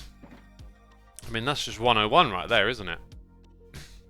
Best thing I've ever discovered was a pot thermos that keeps my tea hot fresh. That's a great idea. I've got some thermos. I could make 2 cups of tea and then keep it warm for an hour. That's a great idea. So we would have this on one side, but slightly different on the other. That would be above some very important blocks. Dispenser facing upwards. Hoppers going in. And I haven't even begun to think about the cactus or the decorating. Fortunately, that bit of the setup is pretty straightforward. Ooh. I saw something luminous down there. So it's on this side that we did once have a little bit of redstone, but not so much anymore. It's rather simple now, isn't it? Oh, I should totally do that thing where yeah, because of that. And I need to replenish my ender pearls at some point. Woo! Up there we go. I need to get some of these blocks in place. Because we're doing the redstone over here. It's a good idea, I think, just to keep some of these blocks like underneath. Right, if you see those blocks when you dig in, it's like, hey, don't touch those. Them some redstone blocks, yo. Right, then up at this level is where we have magic repeater set to 4. Okay, that's an important redstone block, as is that one. And must remember that it needs a little bit of redstone on top of it, a little bit of redstone juice. Then we got the observer and the string, right? Beautiful stuff, beautiful stuff. And we had a noise in the air. Let's go check that. It is Jake. Heck, Mango here for the donation. Jake, thanks so much for the donation. X, in Breaking Bad, they do this mini section on the makeup of human beings, and it's implied that the soul/consciousness has an actual weight. Would you agree with this ideological view? How would you define consciousness/the soul? What an interesting question. Thank you for your donation. I appreciate it. That's gonna kick off a waffle. God, you can smell the waffles getting cooked already, can't you? Now, I don't remember the link to Breaking Bad. Or by mini section, do you mean something in between the episodes, maybe? Could be something like that. I don't remember that specifically, right? But as for the idea that the soul or the consciousness has an actual physiological weight, there was like early 1900s, I think, a physician who would try to weigh the body of patients as they passed, and actually initially presented, I think, some faulty measurements that suggested that there was a weight, and he called it the weight of the soul. Yet later on it was then debunked, and since then there really hasn't been any strides, as I understand it, at all in defining such a measurement, right? There was an experiment which found a difference, but it could have been gas escaping, says Fegley. Yeah, I mean, like, for any experiment that's been done, I think it's sort of been debunked with, like, reasoning like that, right? With scientific evidence, like, it takes... You have to think in terms not so much of proving, but disproving. So it's like, here's this idea, let's try all these different ways of disproving it. And if you can't disprove it over and over again, then it sort of increases the likelihood of it being true. But I'm pretty sure this one's been disproven at one point or another, right? Like, but, you know, there were some experiments, there was a thing, it's an interesting story to go learn about. And you can probably find, what's his name, Simon? Is it Simon Whistler? With all the talkie videos? I'm pretty sure he did a video on it, and in fact, probably several channels have covered it. It's always a great topic to look at and put your own kind of thoughts into as well. Curl says, I haven't heard it was debunked. The context in which I learned about it was, you know, telling you the story of what happened and how, or that it was debunked at some point, right? Like, let's say that it wasn't. Does that mean in our scientific knowledge someone measured that a volume of something that existed in a person disappeared as they died? Like, is that what we're saying? Because that's pretty significant and would probably draw a lot of attention, and therefore you might suspect is something that we know a fair bit about, like it would be studied. But as I remember it, I'm pretty sure it was debunked. You know, it would be pretty revelatory, maybe that's the right word, if something like that properly existed, right? Like, you can imagine it being a big deal, yet is it? Like, is it part of the common consciousness that, oh yeah, we know how to measure your soul when it leaves your body? That would be an extraordinary thing, because currently we grapple with the questions of, is there a soul? And you know, that brings about a bunch of philosophical questions too, right? But if we actually measured it leaving the body, then wow, what a massive claim. That would change so many things. And it feels to me like that's not the common consensus, right? Like, we don't live with that knowledge sort of lurking around. Grey Cat Grozing is here for the nation, saying, just got back from my ski trip and now I'm sick. Thanks for streaming, X. You're making my day so much better. I'm glad I can help in a little way. I hope you had a great time on your ski trip. And yeah, sometimes when you go on trips, you just get run down from all the activity, and then you're around different people and stuff, and you pick something up. It can happen. But thank you for the donation, my dude. I appreciate it. Shlusha says, in order for the soul conscious to have a weight, then it must be physical matter. So the question is, what is a soul? Yeah, and if it is physical matter, why does it disappear at the moment of death? Also, how do you define the moment of death? There are... like, it's not so solid. There are different components of your body that shut down in different circumstances. So, like, who's to say what the moment of death is? Do we have, like, a solid definition? Because there have been definitions in the past, and then they've changed, and I think these days there's an understanding that there are multiple systems at work in your body, and that you can't just boil it down to one single thing and be like, now you're dead, right? People have also been dead and been resurrected, right? So for me, like, again, we talked about it a little bit earlier in the stream. I'm very comfortable with, like, ignorance and not knowing having answers. I don't have a strong desire to assert an answer where there might not be a need for one, right? Like, do we need to figure that out? Like, can we be okay with not knowing? Because I think in order to figure it out, there's a lot that we need to learn about. Doesn't seem to me like it's something we're on the cusp of fully understanding. You know, consciousness and our subjective experience of reality? These are very big, tricky questions that people have been grappling with for a long time, and even science struggles to push us in a direction that can answer these questions. So being, first of all, comfortable with that, to me means that, like, I can look at it with more of an idea of, like, you know, this idea of having a soul to begin with might just be a complete misnomer. There's definitely something to existing that makes you feel like there's got to be more, there's got to be something to this, a reason why. How is it that we can just experience and be alive and have all of this, and it just be completely random or something like that? But maybe it is. Maybe it's not as grand as you might like it to be, right? I'd be comfortable with that. I'd be like, okay, that's fine. So, in order to build the next part of our rail, we need to go down to the bottom, which I think is now ready to be used. Let's get down there and make this thing happen.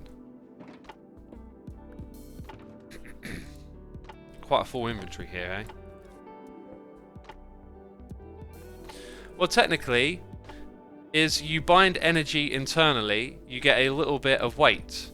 Since the brain uses energy to function, you could maybe assign a mass, but it would be too small to measure. That's a very interesting take on it, Cybot, using some physics there that energy can perhaps interact with weight, and weight interacts with gravity as well. Like, weight itself is a interesting idea. Like, there could be other forces like energy, as just suggested, or some form of electromagnetism that has something to say about consciousness. It's all very if but maybe, I don't know, philosophical, and I don't think there's many hard scientific answers for it.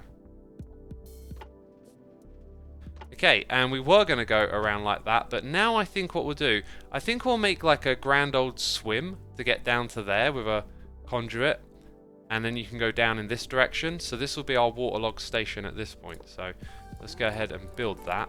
I think we're at liberty here to give ourselves a little bit more space than we had up top. So let's just recess a little bit.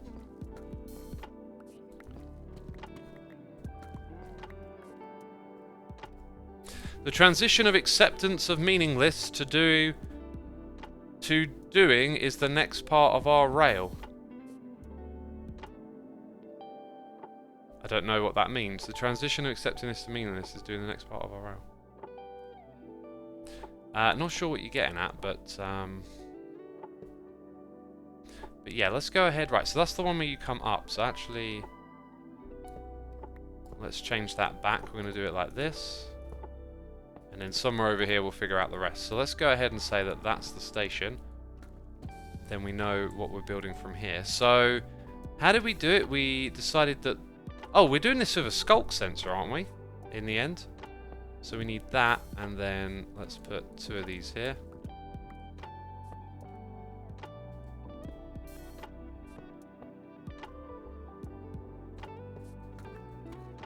Then we're going to have our, like, dispenser bit over here.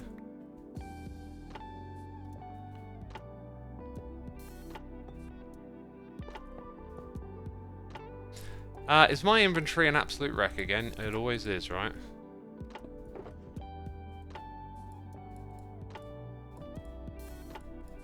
Let's sort this out. I think I need another dispenser. I only picked up 1. Spokey tested the skulk sensor more and it doesn't work, says Talbot. What is going on with that skulk sensor, right? Do you remember I said that it worked and then it didn't? You saw us test it with waterlogged, and let's try again, I guess, right? So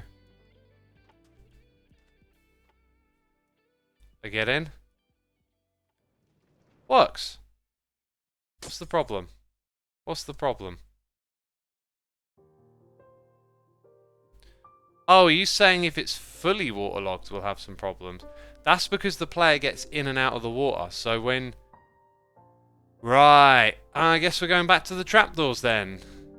Back to the trapdoors. So it was... The difference was that I got into water that activated it. As I'm guessing getting outward. No, getting out doesn't. So now let's say that we got into the water 1 block further forward. Which might also activate it. Okay, so we didn't, and then we go here. Yeah. I understand, I understand. Oh well. We have a fallback.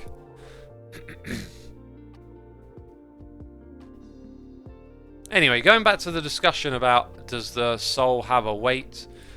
You know, again, I think a really good point to make is just like, well, who's to say it would weigh something? Maybe it has a different type of force or interaction with reality.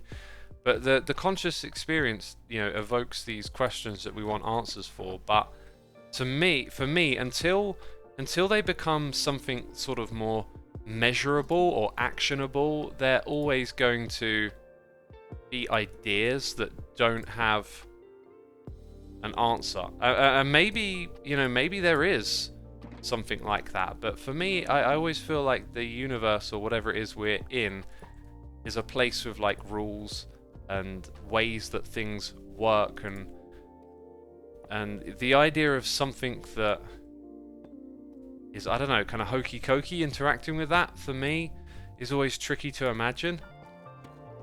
I feel like it's weird that stuff would just sort of happen or exist of its own whim. Surely it would fit into the structure of how things work. I need to use my my stone blocks down here, don't I? We might be at deep slate level, but we still got to do this. I feel like saying maybe hokey cokey isn't the right way to articulate it, but I'm pretty sure most of you know what I mean, right? Like, I love that we can have scientific measurement of stuff. It allows us to understand so much, yet to invoke something that defies that, don't feel quite right. What am I doing here? I'm basically just waffling. And when you waffle, it all goes funky. See, that's better. That's the way around, right?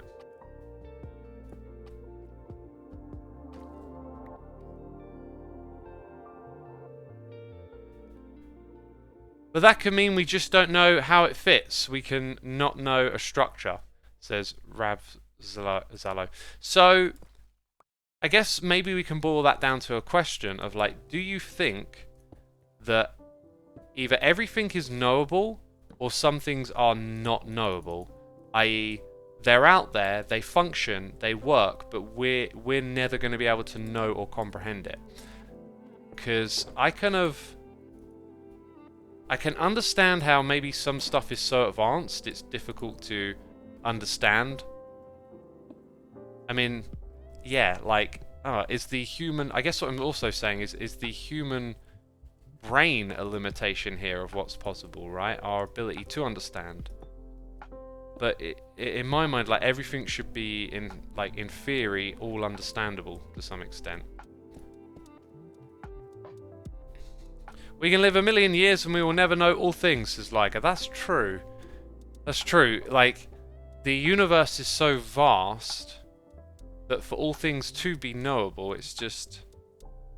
You have to be outside the universe and bigger than it to know what it is. And then there's the question of, well, what do those two things sit inside of? So, yeah, it's a tricky one, right? So our minecart is actually up the top, but we didn't ride it down to the... Oh! It would be flipped, right? It would be flipped. I didn't consider that until this moment. Let's start again. This would all be flipped. Huh. It would all be flipped. So I guess you could assert perhaps that maybe everything isn't knowable because to know it you'd have to outsize it, yet we exist within it, possibly. Like knowing that every position of every atom, or knowing relevant stuff, says Taobar. Yeah, so, like, because if you think physically about, okay, we're in this universe, right? And we want to build a machine that knows the position of every atom. The problem is, it has to know the position of every atom, and it has to exist inside of it. It's hard to imagine something smaller than the thing having complete knowledge of the whole thing. That's really hard to comprehend, I think. Wouldn't it depend on whether some things are unable, per se, the Christian religion? I don't think everything is meant to be known, but that doesn't exactly fit with science, says Crazy Nightingale. I think it's fair to say everything can't be known. It's adding in a meaning. That's where I get tripped up. Like, who defines where that meaning comes from or what it is?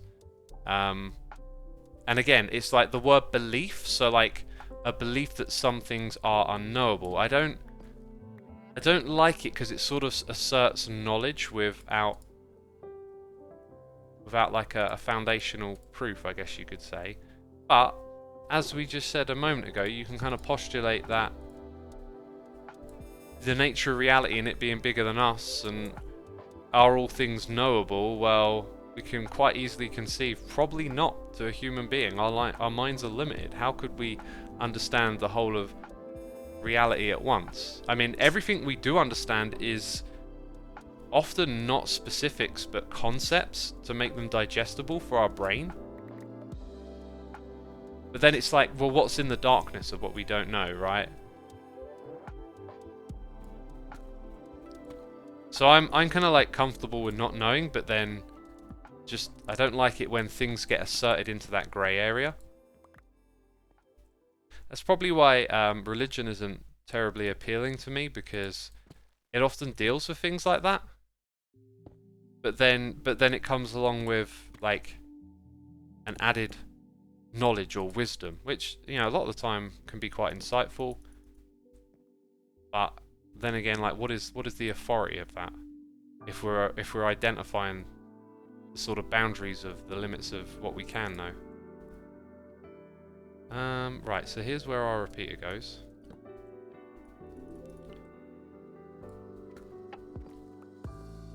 I have a theory that magnetic field can influence brain development in fetal stages, leading to our personalities. And that was the base behind astrology personality traits. In modern times, there's so many artificial magnetic fields that would lead to a likelihood of mental issue and or evolution. Yeah, I understand that. And the issue that I would have with the astrology is that it isn't built in a scientific understanding of that, right? Like, it starts with the mysticism and the, oh, you were born on this year, so that. And like, if it turned out to actually be true, some of these claims, it would still need to be grounded in science, right? And then the science would take out the mysticism, because then we'd have an actual explanation of, like, turns out that, like, the gravity of these objects moving around the solar system interacts with us in a way that can influence things that we might have not thought of before, right? So you go from this assertion over the unknown that could have some truth to it, to then building a science around it that can explain it properly and air quotes prove it. So if someone came up with a way to do that, then it might just be, oh, I'll take that. You know, it might just be a thing. It might just end up being a thing. Right, now, so we've done all of that. We need the cactus in here at this level. And then we need to remove a few blocks around that so that the cactus can go in. This is where we put this block and these two. And then this is not, you know, this is going to be waterlogged. But we need some traps. I think I might use some glass. We might do some sort of temporary kind of setup down here. Spruce looked good, didn't it? Let's go with spruce. Let's try and make a few more as well.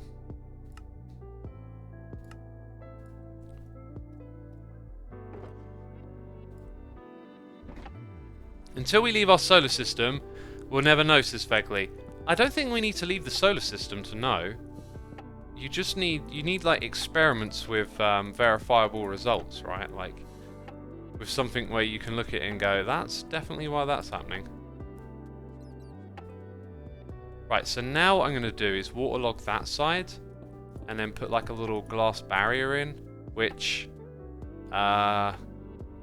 be a bit of a pain for me to get in and out of there without a door, which holds back water, by the way. So just purely for our experimentation, we need to waterlog this space. When it comes to getting the water, I can borrow a little bit, I think. 1, 2. Oh no. We've broken our little water stream, but then we can just immediately repair it. If science teaches you everything, then you never experience surprise. With that logic, I'd assume not everything is knowable. You can still experience surprise. Surprise... I mean, surprise, like, you know, a surprise party. Unless you're suggesting that, like, some sort of science that knows everything, every position of every atom, and forces it into your head, then yeah, maybe you won't be surprised. Anyway, I think many of you probably understand kind of how I see the world, or how I like to interact with it. I really love what science does, and I'm very comfortable with not knowing something until we can assert some knowledge with authority, a scientific authority, where we've had a process to establish that, you know, this is the way it is.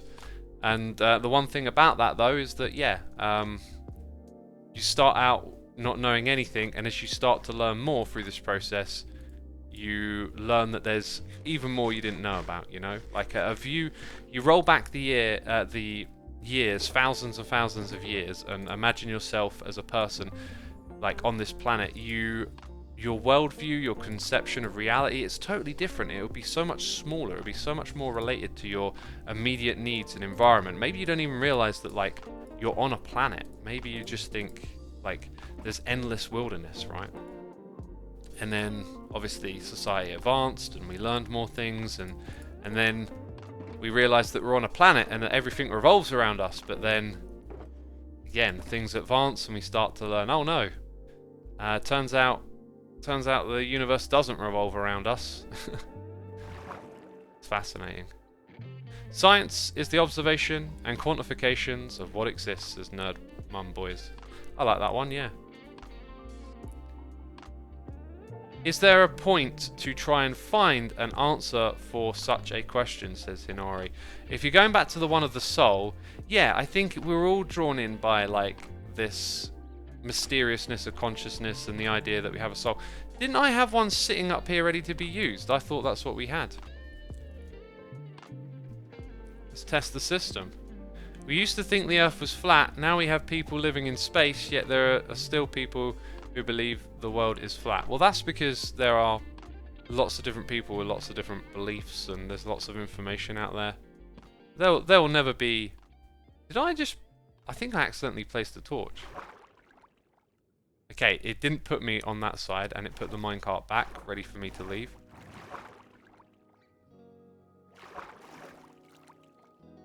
Did I place a torch somewhere here? On the way down? Maybe I didn't. Kind of thought I did. Whoa! Right, so, coming up to the top again, maybe it's actually that block that causes us to take damage. I need to be in that minecart for our test, or maybe not, actually. Test complete, come on! Oh, I think I'll give myself that one. Yeah, and then I wanted to put these things up at this level. Which, how did I think I placed it there, that's right, yeah. So that's how I did it. Down the other end. Cool. And get in here and go back down again! Oh, it's lovely, isn't it?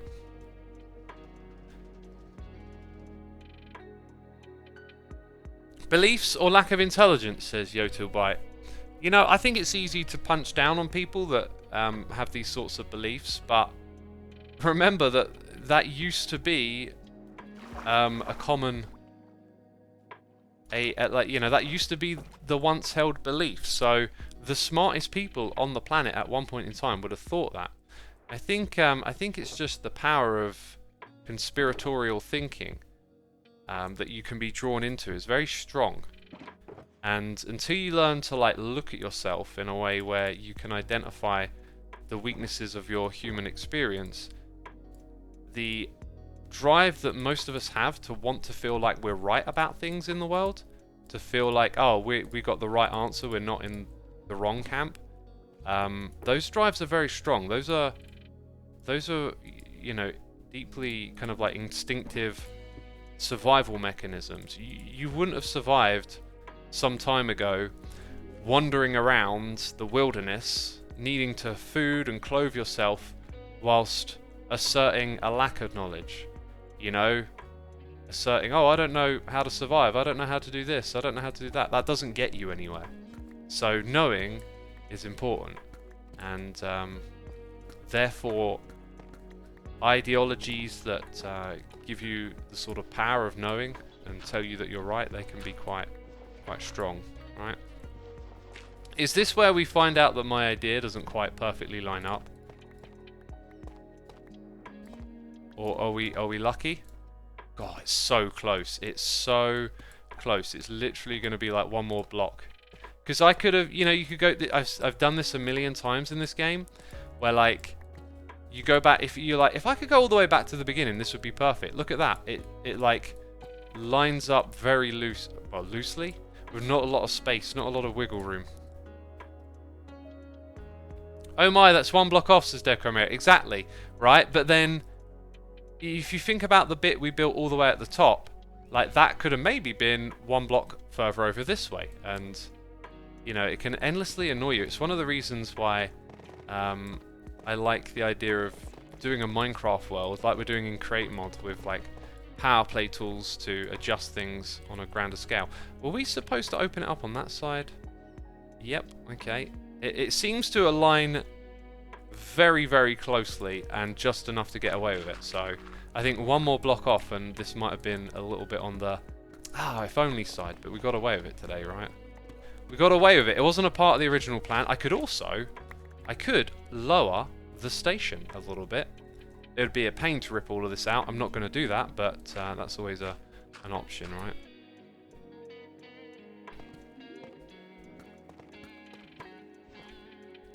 Okay then, so once we get this ripped out, we're going to have the means to have a nice old ways down.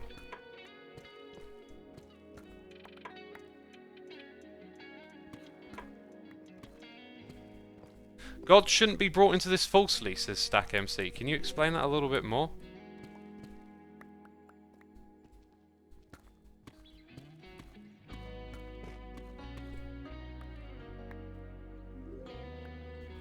Just join the chat. What are we talking about? A bunch of deep stuff, as always. It's never light around here, apparently. Say hi to Pearl. Oh, Pearl's streaming too. She didn't type anything in chat, though. Yeah, so that brings us down to here. We can build a nice, fantastical little tunnel to line up with the Amethyst Geode. And then something in the other direction, too. We just got to get that conduit reinstalled, I guess. Reinstalled? Reinstated? Reinstalled? I don't know.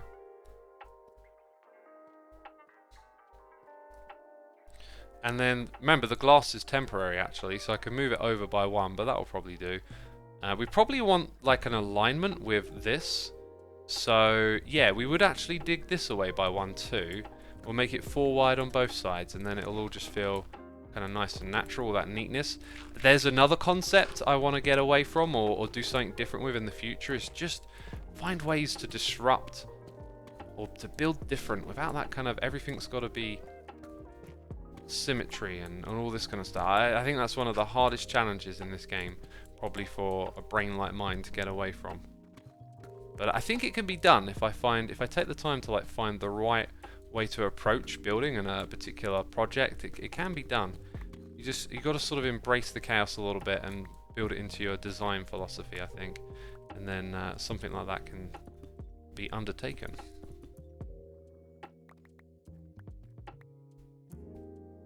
God created everything. We shouldn't talk about God in a mean way and insulting way. I wasn't trying to talk about God in a mean or insulting way. I personally just don't share that belief. But I'm happy to listen to people who do have that belief and try and learn from them about how they see the world or the universe or whatever.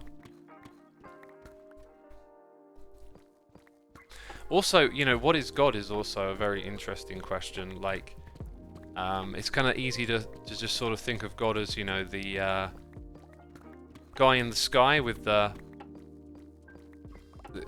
white beard and stuff, or whatever it is. Whereas there are many different ways of interpreting what that could be.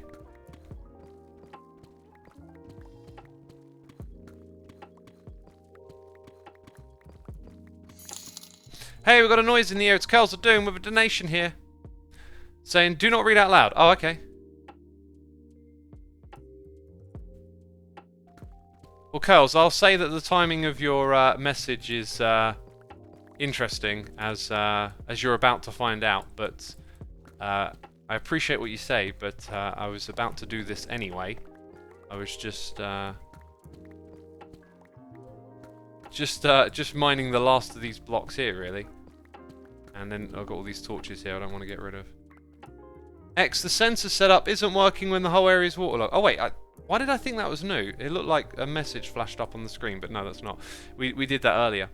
Anyway, really productive stream.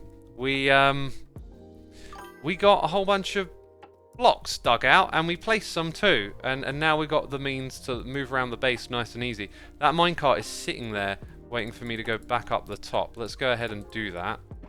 We got Lethal Chicken 56 here for 2 months. Loving your discussions, X. Thank you. Thank you. I've always enjoyed talking about stuff openly with all y'all on this channel. And it's something that I want to continue to do. I found myself not doing it right recently, or like losing sight of the way in which I like to conduct myself, which I wasn't really happy about. But in addressing that, I just feel very comfortable again with going to these topics and having a chat and a waffle. What I find interesting is that Einstein often wrote about God, although he said himself he was not religious. It's really fascinating how he used religion metaphorically, says Yoda. You can separate religion and God, right? Like, they are technically separate in ways, because you can have a belief in God and it doesn't have to be part of anyone's religion. It can be your own, and it can be personal, with your own ideas and your own reasoning. Anyway, we're back at the base. It was a wonderful stream. Thank you for joining me and hanging out. I've got to make a thumbnail. I didn't do that. Dang. I forgot. I need to get on that. I'll do that in a moment. But right now, I guess I'll send you over to Pearl, who's also streaming on Hermitcraft. So if you want more Hermitcraft action, all you got to do is stick around. Big thank you to everyone who subscribed, resubscribed, donated, and cheered. I appreciate all your support. Thank you to the mods, the peeps gifting subs, the Patreons. Y'all are appreciated, and I'll be seeing you again tomorrow probably with another stream. Take care, everyone. Bye-bye.